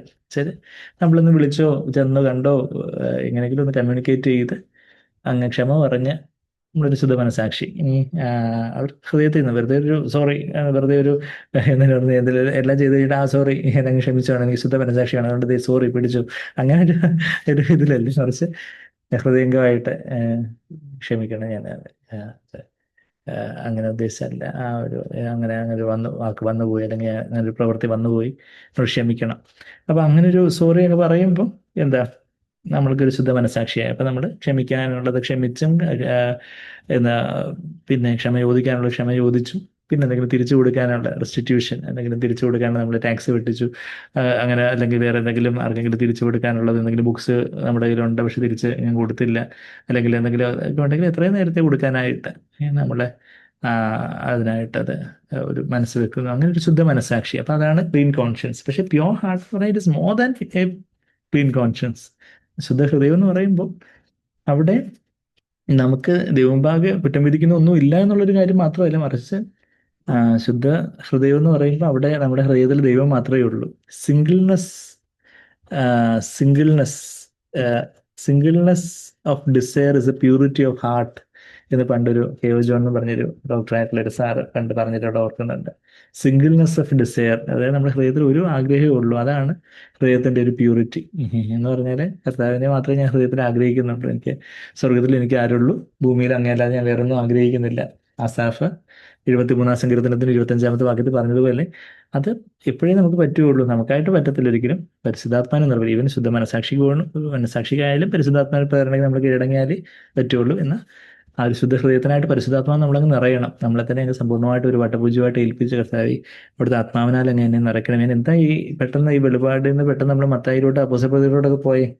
എന്താ നമ്മള് മുഖം കണ്ട് ആരാധിക്കുന്ന കാര്യമാണ് പറയുന്നത്. മുഖം നമുക്ക് ഇന്ന് തന്നെ കാണണമെങ്കിൽ ആദ്യം ശുദ്ധ മനസാക്ഷി വേണം, പിന്നെ ശുദ്ധ ഹൃദയം വേണം. ശുദ്ധ ഹൃദയം എന്ന് പറഞ്ഞാൽ നമുക്ക് ആത്മാവിൽ, ഹൃദയം ആത്മാവിനെ കുറിക്കുന്ന ഒരു വാക്കാണ് ബൈബിളിൽ ഒരുപാട് ഇടങ്ങളിൽ. ചിലയിടങ്ങളിൽ ആത്മാവിനെയും ദേഹിയും കൂടി ചേർത്ത് പറയുന്നതായിട്ട് ഹൃദയം എന്നുള്ള വാക്ക് ഉപയോഗിച്ചിട്ടുണ്ട്. എന്നാൽ പലയിടങ്ങളിലും ആത്മാവിനെ കുറിക്കുന്നതായിട്ട് ഹൃദയം എന്നുള്ള വാക്ക് ഉപയോഗിച്ചിരിക്കുന്നത്. അപ്പം ശുദ്ധ ഹൃദയം എന്ന് പറയുമ്പോൾ പരിശുദ്ധാത്മാവുടെ ആത്മാവിലും ഒന്ന് നിറഞ്ഞൊഴുകി നമ്മുടെ ദേഹിയിലും നിറഞ്ഞൊഴുകി, ദേഹത്തിലൂടെ ദേഹിയിലും നിറഞ്ഞൊഴുകി എന്ന് പറഞ്ഞാൽ നമ്മുടെ ചിന്തകളും വികാരങ്ങളും തീരുമാനങ്ങളും എല്ലാം പരിശുദ്ധാത്മാവിന്റെ ഒരു നിയന്ത്രണത്തിലേക്ക് വരുന്നു. അപ്പോൾ നമ്മളുടെ ചിന്തകൾ, അവിടെ മൈൻഡ് പരിശുദ്ധാത്മാ നിയന്ത്രണത്തിലാവുമ്പോൾ നമ്മുടെ ആഗ്രഹങ്ങളൊക്കെ ഈ മനസ്സിലാവുള്ളേ, മൈൻഡ് കോഗ്നിറ്റീവ് കപ്പാസിറ്റിയിലാവുള്ളേ. അവിടെ നമുക്ക് കർത്താവിനെ തന്നെ ആഗ്രഹിക്കാൻ, കർത്താവിനെ തിരുമുഖത്തേക്ക് നമുക്ക് ആ യേശുവിന്റെ ആ തേജസ്സിലേക്ക് നോക്കി, കർത്താവെ അങ്ങേ മാത്രം ഞാൻ ആഗ്രഹിക്കുന്നു, അങ്ങല്ലാതെ എനിക്ക് സ്വർഗത്തിൽ ചെല്ലുമ്പോൾ നമുക്ക് പിന്നെ വേറെ എന്താ സ്വർണ്ണ തെരുവീതികളോ പളുങ്ക് വീതിയോ എന്താ അതുപോലെ പളുങ്ക് കടലോ ഒക്കെ നല്ല കാര്യങ്ങൾ തന്നെ, അതൊക്കെ ആലങ്കാരിക ഭാഷയാണ്. എന്ന് അതിനെക്കാട്ടിലെല്ലാം നമ്മളെ ആകർഷിക്കുന്ന ആരാ? ആ കർത്താവ്. ഏതൊരു ഇംഗ്ലീഷ് ഹിമ്മിൽ പറയുന്നത് bride's eye is on the groom's face. ആ ഒരു കാന്തന്റെ മുഖത്തേക്കാണ് വധുവിന്റെ കണ്ണുകൾ, അല്ലാതെ വധുവിന്റെ അലങ്കാരത്തിലേക്കോ അല്ലെങ്കിൽ വേറെ എന്തോ സ്വർണ്ണ കിരീടം കിട്ടിയാലോ അതിലൊന്നും അല്ല. മറിച്ച് എനിക്കായിട്ട് ജീവൻ തന്നെ എൻ്റെ കർത്താവ്, എൻ്റെ ആത്മനാഥൻ, എൻ്റെ പ്രാണനാഥൻ. നമ്മൾ പാടിയതുപോലെ ആത്മാവിന് ആഴങ്ങളിൽ അറിഞ്ഞു ദിവ്യ സ്നേഹം നിറഞ്ഞൊരു തലോടലായിട്ട് വന്ന കർത്താവിൻ്റെ സ്നേഹം, എന്തൊരാനന്ദം. അപ്പൊ അതാ കർത്താവിന് മുഖാമുഖം കാണുന്ന ഒരു കാര്യം. മുഖാമുഖം കാണുന്ന ഒരു കാര്യം നമ്മൾ അതിനകത്തിലുടനീളം അതൊരു വലിയൊരു അനുഗ്രഹമായിട്ടാണ് നമ്മൾ കാണുന്നത്. പഴയ നിയമത്തിൽ തന്നെ നമ്മൾ നോക്കുമ്പോൾ സംഖ്യാപുസ്തകത്തില് ദൈവം ഇസ്രായേൽ മക്കളെ അനുഗ്രഹിക്കുന്ന ആ ഒരു പോർഷൻ നമുക്ക് പലർക്കും പരിചയമായിട്ടുള്ളൊരു വാക്യമാണ്. അതിന്റെ പ്രതീക്ഷ നമ്മൾ ഇതിനു മുമ്പ് പലതവണ വായിച്ചിട്ടുണ്ട്, അല്ലെങ്കിൽ പരിചയം ആവണം. ഇവിടെ ഞാൻ പറയുന്നത് നമ്പേഴ്സ്, സംഖ്യാപുസ്തകം 6-ാം അധ്യായത്തിന്റെ അവസാനത്തെ 4-5 വാക്യങ്ങളാണ്. 22 മുതൽ 27 വരെയുള്ള വാക്യങ്ങളാണ് സംഖ്യാപുസ്തകം. നമ്പേഴ്സ് 6-ാം അധ്യായം അതിന്റെ 22-ാമത്തെ വാക്യത്തില് നമ്മളിങ്ങനെ വായിക്കുന്നത്, യഹോവ പിന്നെയും മോശയോട് അരുളി ചെയ്യുവാണേ. എന്താ അരുളി ചെയ്യുന്നത്? നീ അഹരോനോടും പുത്രന്മാരോടും പറയേണ്ടത് എന്താന്ന് വെച്ചാൽ, നിങ്ങൾ ഇസ്രായേൽ മക്കളെ അനുഗ്രഹിച്ച് ചൊല്ലേണ്ടത് എന്തെന്നാൽ. അപ്പം അനുഗ്രഹിച്ച് ചൊല്ലേണ്ടത് എന്തെന്നാൽ, നിനക്ക് കോടിയുടെ ആസ്തി ഉണ്ടാവും, നിനക്ക് വലിയൊരു ബംഗ്ലാവ് ദേ വരുന്നു, മെഴ്സിഡീസ് ബെൻസ് കാറ്, ഏറ്റവും വലിയ കാറുകളുടെ കളക്ഷൻസ്, പിന്നെ ഏറ്റവും എന്താ ആരും കൊതിക്കുന്ന കാറുകളുടെ കളക്ഷൻസ് എന്നൊക്കെ പറയുന്ന ഇപ്പൊ മരിച്ചുപോയ CJ റോയ് സാറിന്റെ യൂട്യൂബ് വീഡിയോസ് ഒക്കെ ഇപ്പം ആരും കൊതിക്കുന്ന, ശരിക്കും പറഞ്ഞാൽ എനിക്കത് വായിച്ചപ്പം നമുക്ക് ശരിക്കും പറഞ്ഞാൽ ഇത്രയും കാറുകളുണ്ടെങ്കിൽ എന്തൊരു ബന്ധപ്പാടായിരിക്കും ഇതൊക്കെ മെയിൻറ്റെയിൻ ചെയ്തിട്ട്. ആരും എനിക്ക് ശരിക്കും പറഞ്ഞാൽ ഒരു കൊതിയും തോന്നിയില്ല. ചില ഇതെല്ലാം കൂടെ കിട്ടിയ നമുക്കിതെല്ലാം മെയിൻറ്റെയിൻ ചെയ്യുന്നതിൽ പാടായിരിക്കും. അപ്പം ദൈവം സഹായിച്ച ദൈവം എത്ര നല്ലവരാണ്, നമുക്ക് അത്രയും തകരാത്തോണ്ട് നമുക്ക് പറ്റുന്നത് കൊക്കിന് ഒക്കുന്നതേ കൊത്താൻ പറ്റത്തുള്ളൂ എന്ന് പറഞ്ഞാൽ ചില ഇപ്പൊ ദൈവം അനുഗ്രഹിക്കട്ടെ എന്ന് പറയുമ്പം ഇന്ന് എന്താ ക്രിസ്തീയം എന്ന് പറയുന്ന ഗോളത്തില് അങ്ങ് അനുഗ്രഹം അനുഗ്രഹം അനുഗ്രഹം, ദൈവം അനുഗ്രഹിക്കട്ടെ, ദൈവം നിങ്ങൾക്ക് അത് തരട്ടെ ഇത് തരട്ടെ. ദൈവം എല്ലാം തരാൻ മതിയാവില്ല, നമുക്ക് വേണ്ടുന്ന എല്ലാം കർത്താവ് തന്നോളും. എന്താ മുമ്പേ അവൻ്റെ രാജ്യവും നീതി അന്വേഷിച്ചാൽ വേണ്ടുന്നതെല്ലാം നമുക്ക് തരും. നമുക്കിപ്പം കുഞ്ഞുങ്ങൾക്ക് പഠിക്കാനുള്ള കുഞ്ഞുങ്ങളാണെങ്കിൽ പഠിക്കുന്ന കുഞ്ഞുങ്ങൾക്ക് പഠിക്കാനുള്ള ബുദ്ധിയും കഴിവും ഒക്കെ ദൈവം തരും. എക്സാമിന് നന്നായിട്ട് പെർഫോം ചെയ്ത് ദൈവം നമ്മളെ സഹായിക്കും. ജോലി ചെയ്യുന്നവരാണെങ്കിൽ ജോലിക്ക് ഏറ്റവും ആത്മാർത്ഥമായിട്ട് നല്ല ജോലി കിട്ടാനും ജോലി ചെയ്യാനും എല്ലാം കർത്താവ് നമ്മുടെ പിതാവാണ്. നമുക്ക് വേണ്ടുന്ന എല്ലാം കർത്താവ് തരും. നമുക്ക് മുമ്പേ ഒരു രാജ്യവും നീതി എന്ന് പറഞ്ഞാൽ മുമ്പേ കർത്താവ് നമ്മുടെ ജീവിതത്തിന് രാജാവായിരിക്കണം. കർത്താവിൻ്റെ കർത്തൃത്വമായിരിക്കണം. ലോർഡ്ഷിപ്പ്, യജമാനത്വം, ഉടയം, വസ്താവകാശമായിരിക്കണം നമ്മുടെ ജീവിതത്തിൽ. പിന്നെ അവിടുത്തെ നീതി, അവിടുത്തെ സ്വഭാവമാണ് നമ്മൾ അന്വേഷിക്കുന്നത്. കർത്താവ് അവിടുത്തെ സ്വഭാവത്തിലേക്ക് അനുരൂപപ്പെടണം. അവിടുന്ന് തന്നെ എൻ്റെ ജീവിതത്തിലെ രാജാവായിരിക്കണം. അങ്ങനെ അത് നമ്മളുടെ ഒരു ആറ്റിറ്റ്യൂഡ് ആണെങ്കിൽ വേണ്ടുന്നതെല്ലാം നമുക്ക് ചിലപ്പം ജോലിയിലുള്ള ചില പ്രയാസങ്ങളായിരിക്കും, അല്ലെങ്കിൽ ചിലപ്പോൾ നമുക്ക് പഠിത്തത്തിലുള്ള പ്രയാസമായിരിക്കും, അല്ലെങ്കിൽ ചിലപ്പം അയൽവക്കക്കാരുള്ള പ്രയാസമായിരിക്കും, അല്ലെങ്കിൽ ചിലപ്പോൾ നമുക്ക് ഇൻലോസിനോടുള്ള പ്രയാസം, അതായത് അമ്മായിയമ്മ, അളിയൻ, അല്ലെങ്കിൽ അങ്ങനെയൊക്കെയുള്ള ഇൻലോസിനോടുള്ള പ്രയാസമായിരിക്കും. അങ്ങനെയൊക്കെ എന്തെങ്കിലുമൊക്കെ എന്ത് നമ്മൾക്ക് സ്ട്രഗിൾസോ അല്ലെങ്കിൽ ചിലപ്പോൾ സാമ്പത്തികമായിട്ടുള്ള ചില പ്രയാസങ്ങളായിരിക്കും. എന്ത് കാര്യത്തിനായാലും അവിടുത്തെ കൃപ എനിക്ക് മതിയായതാണ്. His grace is sufficient for me. എവിടെ പറയുന്നത്? 2 Corinthians 12:9. 2 Corinthians 12:9 പറയുക, അവിടുത്തെ കൃപ മതിയായതാണ്. നമുക്ക് എന്തുണ്ടെങ്കിലും നമുക്ക് ടീച്ചർ ക്വസ്റ്റ്യൻ ചോദിക്കുമ്പോൾ നമുക്ക് ഉത്തരം പറയണമെങ്കിൽ കൃപ മതിയാതെന്ന് പറഞ്ഞ് പഠിച്ചുകൊണ്ട് പോകണം, എന്നാലേ ഇവിടെ ഉത്തരം പറയത്തുള്ളൂ.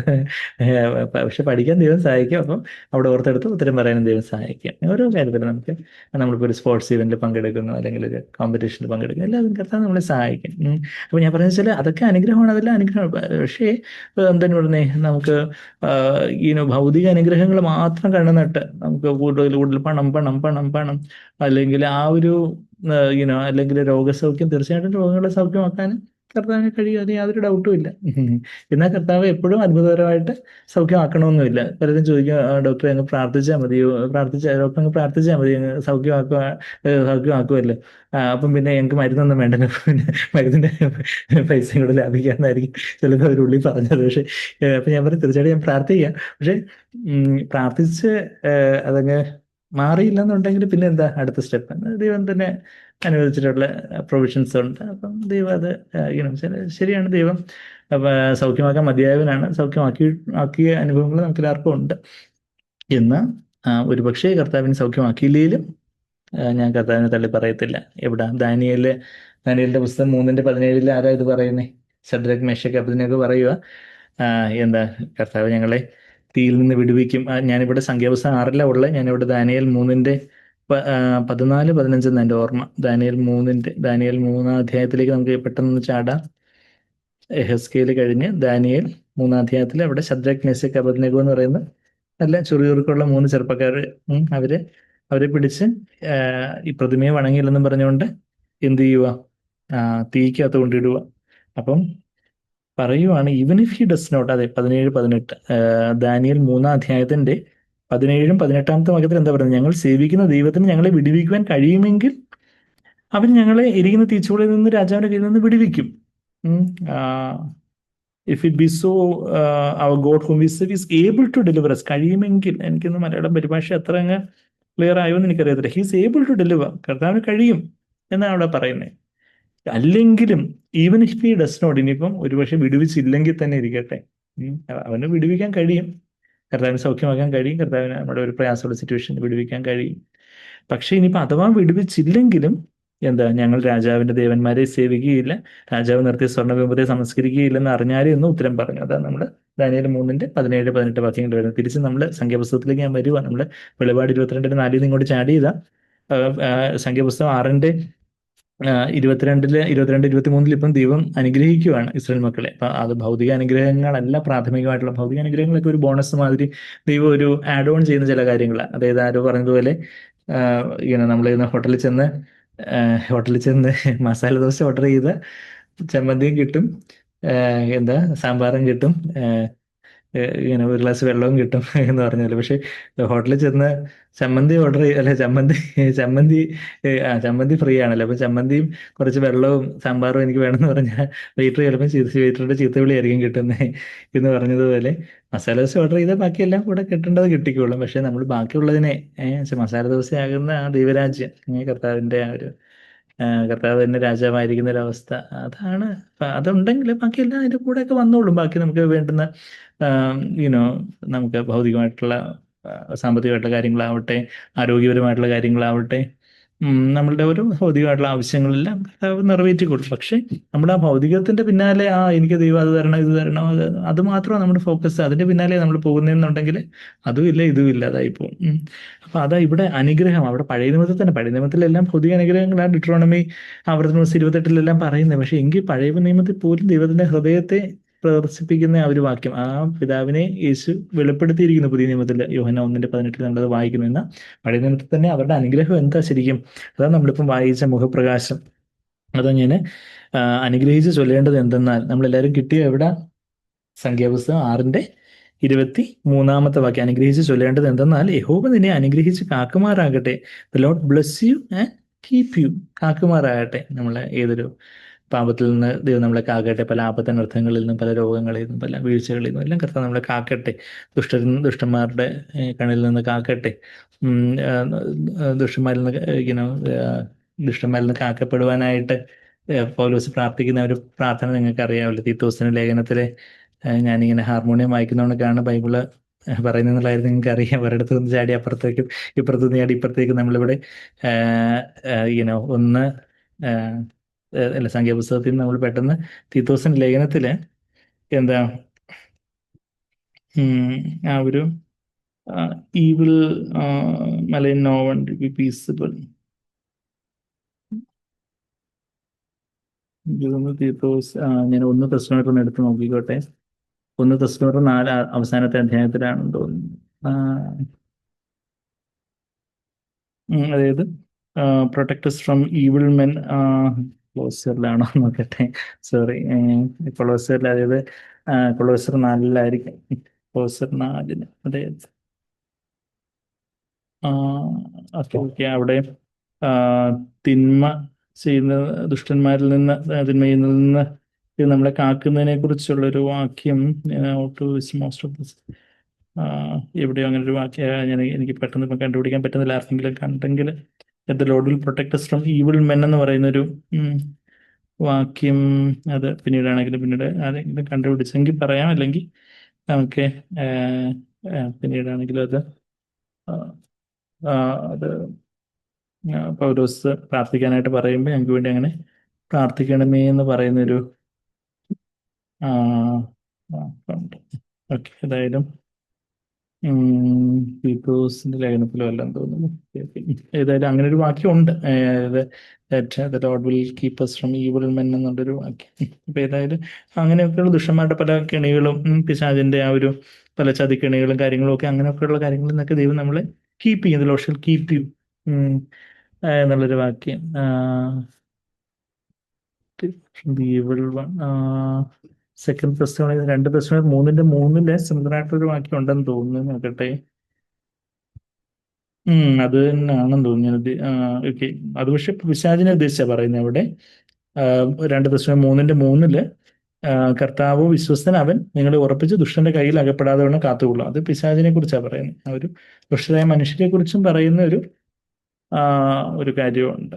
ഓക്കെ. അപ്പൊ എന്തായാലും ഞാനത് പിന്നീടാണെങ്കിൽ നമുക്ക് നോക്കിയെടുക്കാമല്ലോ.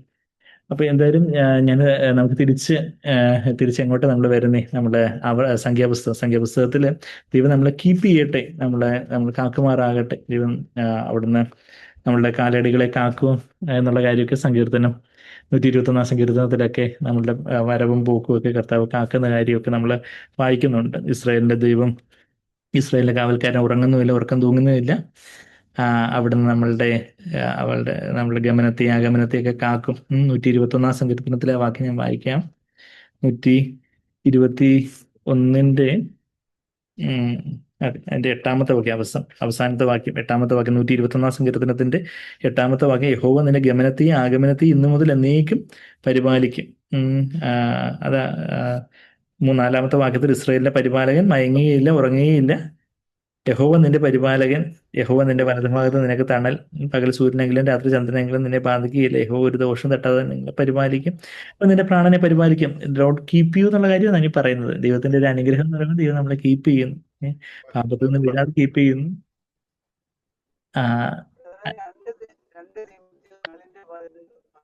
എത്ര എസ്ട്രേ?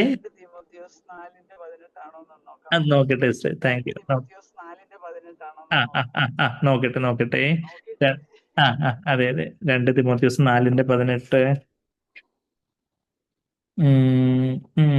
ഓക്കെ. അവിടെയും കർത്താവിന്റെ സകല ദുഷ്പ്രവൃത്തിയിൽ നിന്നും വിടുവിച്ച്, ഫ്രം എവരി ഈവിൾ ഡീഡ് എന്ന് പറയുന്നുണ്ട്. പക്ഷെ ആ ഒരു ഈവിൾ മെൻ എന്ന് പറയുന്ന ഒരു വാക്യവും കൂടെ എവിടെയോ വായിച്ചിട്ടുള്ളതായിട്ട് എൻ്റെ ഒരു ഓർമ്മ. ഓക്കെ, ഞാനതായിട്ട് അത് പിന്നീട് ഒന്നുകൂടെ നോക്കാം. എന്തായാലും അവിടെ ആ 2 തിമോത്തിയോസ് 4:18 കർത്താവിനെ സകല ദുഷ്പ്രവൃത്തിയിൽ നിന്നും വിടുവിച്ച് തന്റെ സ്വർഗീയ രാജ്യത്തിനായി രക്ഷിക്കും, അവൻ എന്നേക്കും മഹത്വം ആമേന്ന് നമ്മളിവിടെ വായിക്കുന്നുണ്ട്. ഓക്കെ. ഏതായാലും താങ്ക് യു. അപ്പൊ yeah, ആ ഒരു ഉം, അത് പക്ഷെ ഞാൻ കൊളോസ് എന്തായാലും അത് അത് ഹലോ, പറഞ്ഞു. 2 തെസ്സലോനിക്കർ 3:2 വാക്യം. 2 വേറെ ഒന്ന്. ആ ആ അത് തന്നെ, പേഴ്വേഴ്സ് ഈവിൾ മെൻ, അത് തന്നെയാണ്. 2 തെസ്സലോനിക്കർ 3:2 വല്ലാത്തവരും ദുഷ്ടന്മാരുമായ മനുഷ്യരുടെ കയ്യിൽ നിന്ന് ഞങ്ങൾ വിടുവിക്കപ്പെടുവാനും ഞങ്ങൾക്ക് വേണ്ടി പ്രാർത്ഥിക്കുവാൻ. വിശ്വാസം എല്ലാവർക്കും ഇല്ലല്ലോ, അതാണ് ഉദ്ദേശിച്ച വാക്യം. That we will be rescued from perverse and evil men. ശരിയാണ്, പിശാചിൽ നിന്ന് നമ്മൾ കാക്കപ്പെടണം, പിന്നെ വലിയ ദുഷ്പ്രവൃത്തിയിൽ നിന്ന് കാക്കപ്പെടണം. പക്ഷെ ആ പിശാചിന്റെ പപ്പറ്റ്സ് ആയിട്ടുള്ള പിശാചിന്റെ കളിപ്പാവകളായിട്ട് നിർഭാഗ്യവശാൽ അതിന്റെ ഇൻസ്റ്റിഗേഷനിലായിരിക്കുന്ന ആൾക്കാരിൽ നിന്നും കർത്താവ് നമ്മളെ കീപ്പ് ചെയ്യും, നമ്മളെ രക്ഷിക്കും. അപ്പൊ അതാ നമ്മൾ ഇവിടെ വായിച്ച് എന്താ അതിനായിട്ട് പ്രാർത്ഥിക്കണമേ എന്ന് പൗരസഭസൻ തന്നെ പറയുകയാണ്.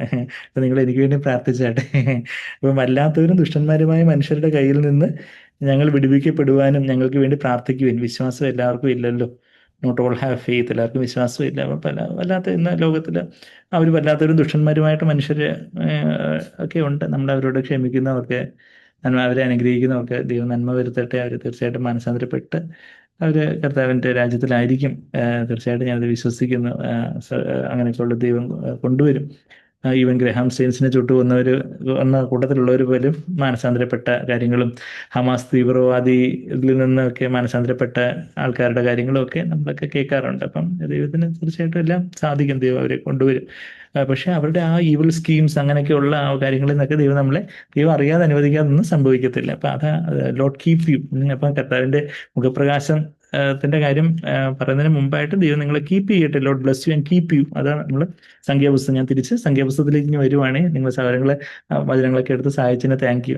എല്ലാവരും കുറച്ചുകൂടെ ആക്റ്റീവായി. അപ്പൊ ഞാൻ ഇടയ്ക്ക് ഇതുപോലെ ചില വാക്യങ്ങൾ എല്ലാവരെ കൊണ്ട് തേടി എടുപ്പിക്കണം എന്ന് തോന്നുന്നു. അപ്പൊ എല്ലാവരും ഒന്ന് ആക്റ്റീവായിട്ട് ബൈബിളൊക്കെ സെർച്ച് ചെയ്ത് ഓക്കെ, വെരി ഗുഡ്. അപ്പൊ നമ്മൾ 2 തെസ്സലോനിക്കർ 3:2 വാക്യം നമ്മളിപ്പം വായിച്ച് നിർത്തി. ഇപ്പം നമ്മൾ തിരിച്ച് സംഖ്യാപുസ്തകം 6-ാം അധ്യായത്തിന്റെ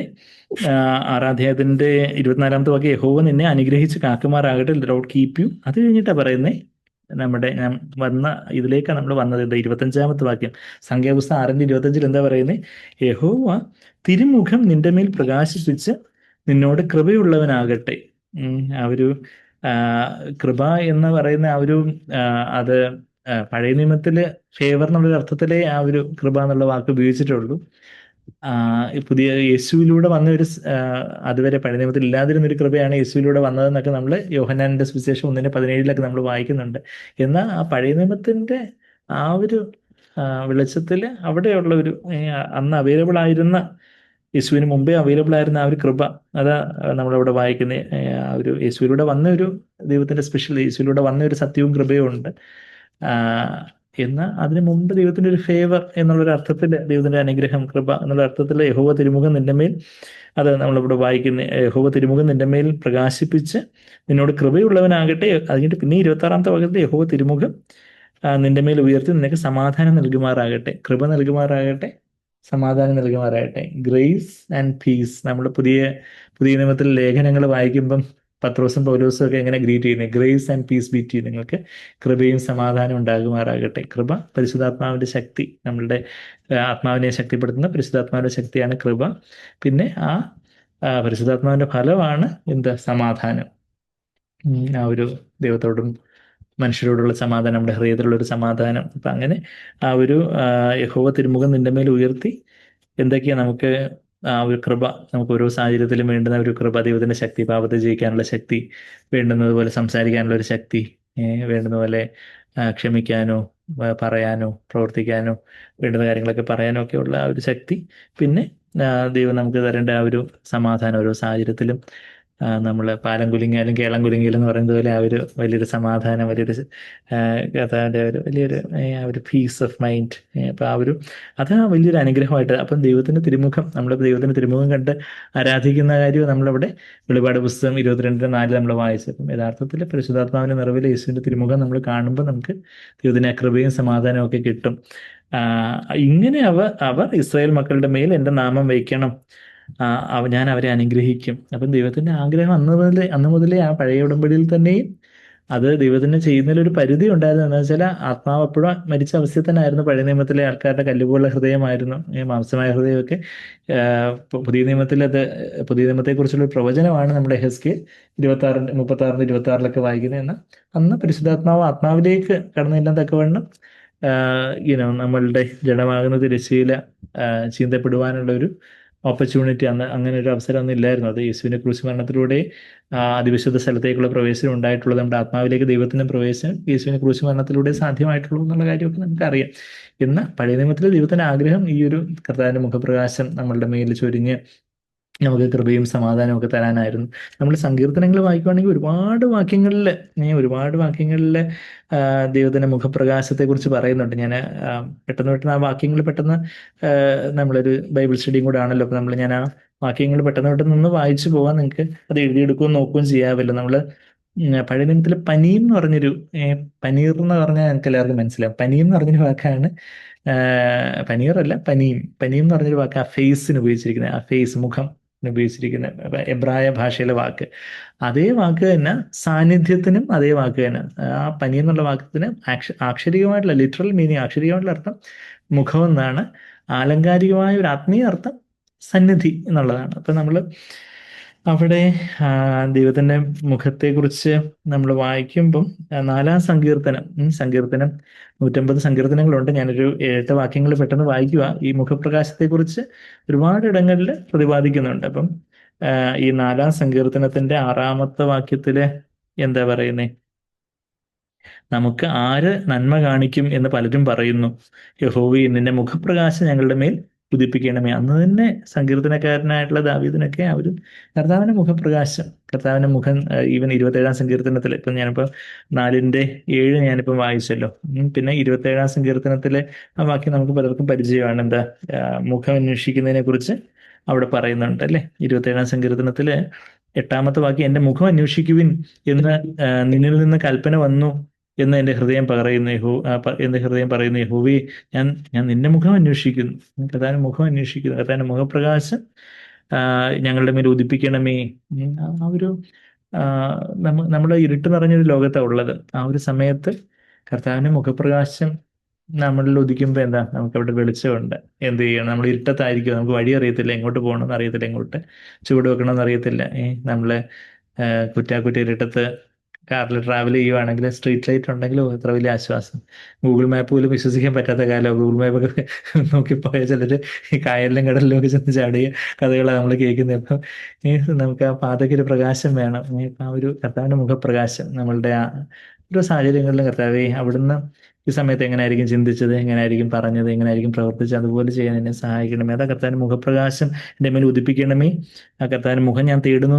27-ാം സങ്കീർത്തനത്തിന്റെ 8-ാമത്തെ വാക്യത്തിൽ എട്ടാമത്തെ വാക്യത്തിൽ ഇത് വായിച്ചിട്ട് 9-ാമത്തെ വാക്യം, എൻ്റെ മുഖം എനിക്ക് മറക്കരുതേ, അടിയനെ കോപത്തോട് നീക്കിക്കളയരുതേ എന്നൊക്കെ പറയുന്നൊരു വാക്യം അവിടെ മുഖം മറക്കരുതേ എന്നുള്ളൊരു കാര്യം അവിടെ ദാവീദ് പ്രാർത്ഥിക്കുന്ന കാര്യം 27:9 നമ്മൾ വായിക്കുന്നുണ്ട്. പിന്നെ നമ്മൾ 31-ാം സങ്കീർത്തനത്തിലേക്ക് വരുവാണെങ്കിൽ 31-ാം സങ്കീർത്തനത്തിന്റെ 16-ാമത്തെ വാക്യത്തിൽ എന്താ നമ്മൾ വായിക്കുന്നത്? അടിയന്റെ മേൽ തിരുമുഖം പ്രകാശിപ്പിക്കണമേ, നിന്റെ ദയയാൽ എന്നെ രക്ഷിക്കണമേ എന്ന് വായിക്കുന്നത്. നമ്മൾ രക്ഷിക്കപ്പെട്ടവരാ ഇന്ന് നമ്മുടെ ദേഹിയുടെ രക്ഷയാണ് നടക്കുന്നത്. കർത്താവേ എത്രമാത്രം കർത്താവിന്റെ മുഖപ്രകാശം എൻ്റെ മേലെ ആയിരിക്കുന്നു. കർത്താവിന്റെ മുഖപ്രകാശം എന്ന് പറഞ്ഞാൽ കർത്താവിന്റെ സന്നിധിയിലേക്ക് ഞാൻ എത്രമാത്രം അടുത്ത് വന്ന് കർത്താവിന്റെ ആ ഒരു പരിശുദ്ധാത്മാവിന്റെ നിറവിൽ കർത്താവിന്റെ മുഖത്തെ കാണുന്ന ഒരു അനുഭവം. ആ മുഖത്തെ കാണുന്ന ആക്ഷരികമായിട്ടുള്ളൊരു ഫേസ് കാണുന്നതല്ല ഞാൻ ഉദ്ദേശിക്കുന്നത്. പക്ഷേ ആത്മാവിന് നമുക്കൊരു കർത്താവിന്റെ ഒരു തേജസ്, കൃപയും സത്യവും നിറഞ്ഞവനായ യേശു എന്ന് പറയുമ്പോൾ നമ്മളിപ്പം യേശുവിന്റെ പടം വരച്ച പടങ്ങളൊക്കെ, പിക്ചേഴ്സൊക്കെ അതിൽ നിന്നൊക്കെ വളരെ വ്യത്യസ്തമായിരിക്കും കർത്താവിന്റെ മുഖം.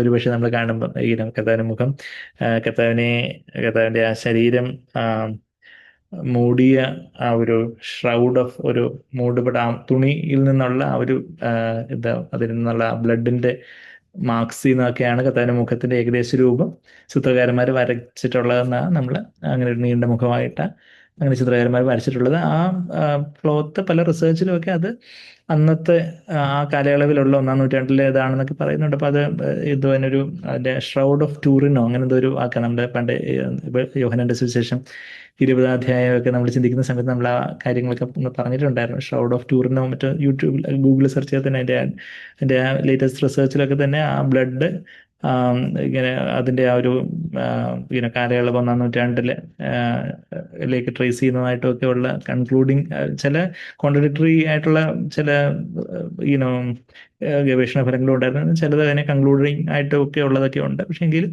നമുക്കറിയത്തില്ല. അപ്പം കർത്താവിന്റെ മുഖം എന്ന് പറയുന്നത് നമ്മൾ സാധാരണ ഈ ഒരു പിക്ചേഴ്സിലൊക്കെ കാണുന്നത്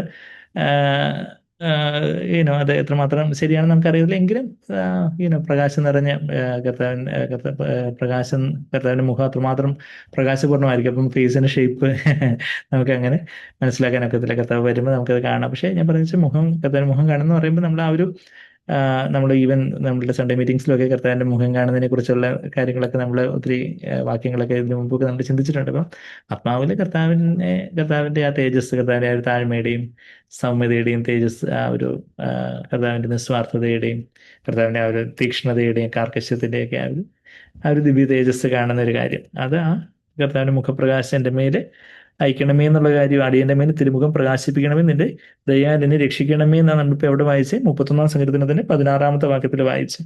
പിന്നെ 67-ാം സങ്കീർത്തനത്തില് അതിന്റെ 1-ാമത്തെ വാക്യത്തിൽ തന്നെ പ്രാർത്ഥന ഇതാണ്. എന്താ? 67-ാം സങ്കീർത്തനം അതും ദാവീദിന്റെ അത് 67-ാം സങ്കീർത്തനം ദാവീദിന്റെ സ്പെസിഫിക് ആയിട്ട് എഴുതിയിട്ടില്ലെന്ന് തോന്നുന്നു. 67-ാം സങ്കീർത്തനത്തിന്റെ 1-ാമത്തെ വാക്യത്തിൽ God be gracious to us and blesses and cause his face to shine upon us. Selah എന്ന് പറഞ്ഞാൽ അവിടെ ഒരു പോസ്. ദൈവം നമ്മോട് കൃപ ചെയ്ത് നമ്മെ അനുഗ്രഹിക്കുമാറാകട്ടെ, അവൻ തന്നെ മുഖത്തെ നമ്മുടെ മേൽ പ്രകാശിപ്പിക്കുമാറാകട്ടെ. 67-ാം സങ്കീർത്തനത്തിന്റെ 1-ാമത്തെ വാക്യം. എത്രമാത്രം ഒരു പ്രാധാന്യമുള്ളൊരു കാര്യമാണ് ദൈവത്തിന്റെ ഹൃദയത്തില്, ദൈവാത്മാവിന്റെ ചിന്തയിൽ എന്നുള്ളൊരു കാര്യം ഞാൻ ഈ പറഞ്ഞു വരുന്നത്. നമ്മൾ 80-ാം സങ്കീർത്തനത്തിന്റെ 19-ാമത്തെ വാക്യം ഞാൻ വായിക്കുവാണ്. 80-ാം സങ്കീർത്തനത്തിന്റെ 19-ാമത്തെ വാക്യത്തിൽ അവസാനത്തെ വാക്യം, സൈന്യങ്ങളുടെ ദൈവമായ യഹോവേ, ഞങ്ങളെ യഥാസ്ഥാനപ്പെടുത്തണമേ, ഞങ്ങൾ രക്ഷപ്പെടേണ്ടതിന് തിരുമുഖം പ്രകാശിപ്പിക്കണമേ. അപ്പൊ കർത്താവിന്റെ തിരുമുഖം എൻ്റെ മേൽ പ്രകാശിപ്പിക്കണമേ എന്ന് പറയുന്നൊരു വാക്യം നമ്മൾ അവിടെ കണ്ടു. പിന്നെ 89-ാം സങ്കീർത്തനത്തിന്റെ 15-ാമത്തെ വാക്യം, അതിന്റെ 15-ാമത്തെ വാക്യത്തിൽ എന്താ വായിക്കുന്നത്? നീതിയും ന്യായവും നിന്റെ സിംഹാസനത്തിന് അടിസ്ഥാനമാകുന്നു, ദയയും വിശുദ്ധി നിനക്ക് മുമ്പ് ഞാൻ 14 വായിച്ചത്, 15 15-ാമത്തെ വാക്യം 89-15. ജയഘോഷം അറിയുന്ന ജനത്തിന് ഭാഗ്യം, യഹോവേ, അവർ നിന്റെ മുഖപ്രകാശത്തിൽ നടക്കും. O Lord, they walk in the light of you countenance. കർത്താവിന്റെ ആ ഒരു മുഖത്തിന്റെ പ്രകാശത്തിൽ നടക്കും എന്നുള്ളൊരു കാര്യം, നമുക്ക് നടക്കാനായിട്ടുള്ള ആ ഒരു വെളിച്ചം കർത്താവിന്റെ വചനമാണ് നമ്മുടെ പാതയ്ക്ക് പ്രകാശവും കാലിന് ദീപവും എന്നൊക്കെ നമ്മൾ 119-ാം സങ്കീർത്തനത്തിന് 105-ാമത്തെ വാക്യത്തിൽ നമ്മൾ വായിക്കുന്നുണ്ടല്ലോ. ആ ഒരു കർത്താവിന്റെ മുഖപ്രകാശം, കർത്താവിന്റെ ആ വചനം ഇന്ന് ജഡമായി തീർന്നതാണ് യേശു. ആ യേശുവിന്റെ മുഖപ്രകാശമാണ് നമുക്ക് അത് പാതയ്ക്ക് പ്രകാശമായിട്ട്, ആ മുഖപ്രകാശത്തിലാണ് നമ്മൾ നടക്കേണ്ടത്. കർത്താവ് തന്നെ നമ്മൾക്ക് പ്രകാശമാകുന്നു എന്നുള്ള കാര്യം ഇനിയിപ്പോൾ അടുത്ത വെളിപാട് പുസ്തകം 22-ന്റെ 5-ാമത്തെ വാക്യത്തിലേക്ക് നമ്മൾ വായിക്കാൻ പോകുന്നത്. കർത്താവ് തന്നെ ആയിരിക്കും സൂര്യനും ചന്ദ്രനും എല്ലാം അന്ന് വെളിച്ചം തരുന്നത്, കർത്താവ് തന്നെ ആയിരിക്കും വെളിച്ചം എന്നുള്ള കാര്യം വെളിപാട് 21-ൽ വായിച്ച അതേ കാര്യം തന്നെ 22-ാം അധ്യായത്തിൽ നമ്മളിപ്പം വായിക്കാൻ പോവുക. പിന്നെ നമുക്ക് ഇപ്പൊ ഞാൻ 4-ാം സങ്കീർത്തനത്തിന് 6-ാമത്തെ വാക്യം കണ്ടു. പിന്നെ 67-ന്റെ 1, 31-ന്റെ 16, 80-ന്റെ 19, 89-ന്റെ 15 ഒക്കെ നമ്മൾ കണ്ടു.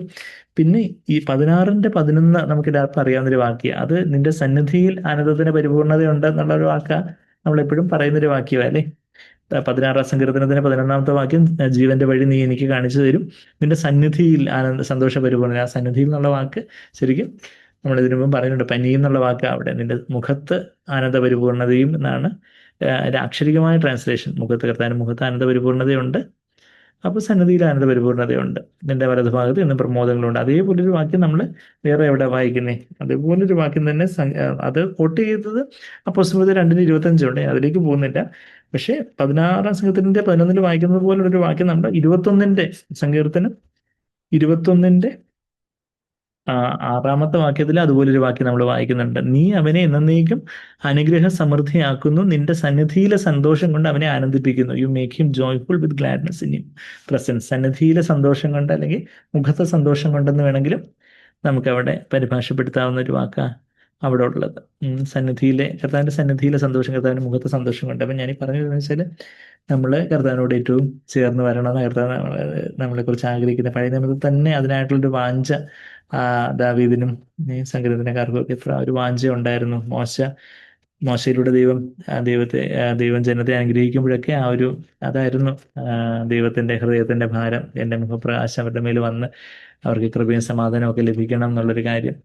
പിന്നെ മോശ തന്നെ കർത്താവിന്റെ മുഖം കണ്ടപ്പോൾ എന്ത് പറ്റി? നമ്മൾ കർത്താവിന്റെ മുഖം കാണുമ്പോൾ കർത്താവിന്റെ നാമം നമ്മുടെ നെറ്റിമേൽ ഇരിക്കുമെന്നാണ് നമ്മളിപ്പം വെളിപാട് 22:4 വായിച്ചേ. His name shall be on the foreheads. അപ്പം മോശ ദൈവത്തിന്റെ മുഖം കണ്ടപ്പം പുറപ്പാട് ദിവസം 34 അധ്യായത്തില് ആക്ഷരികമായിട്ട് മോശയുടെ മുഖം തിളങ്ങിയ കാര്യം നമുക്കറിയാം. പുറപ്പാട് പുസ്തകം 34 അധ്യായത്തിലേക്ക് ഒന്ന് വരുവാണെങ്കിൽ അവിടെ ഇന്ന് നമുക്ക് നമ്മുടെ ആത്മമനുഷ്യന്റെ മുഖമാണ് തേജസ്സാവുന്നത്. നമ്മൾ കൂടുതൽ ആ സ്വരൂപത്തിലേക്ക് നമ്മൾ മറുരൂപപ്പെടുന്നതെന്നൊക്കെ നമ്മൾ 2 Corinthians 3:18 നമ്മൾ വായിക്കുന്നുണ്ട്. ഇവിടെ എക്സോഡസ് പുറപ്പാട് ദിവസം 34 അധ്യായത്തിലേക്ക് വരുമ്പം ഇന്ന് നമ്മളിവിടെ വായിക്കുന്നത്, അവൻ തന്നോട് അരുളി ചെയ്തത് നിമിത്തം തൻ്റെ മുഖത്തിന്റെ ത്വക്ക് സ്കിന്ന് പ്രകാശിച്ചു എന്ന് മോശ സാക്ഷ്യത്തിന്റെ പലക രണ്ടും കയ്യിൽ പിടിച്ചുകൊണ്ട് സീനായി പർവ്വതത്തിൽ നിന്ന് ഇറങ്ങുമ്പോൾ അറിഞ്ഞില്ല.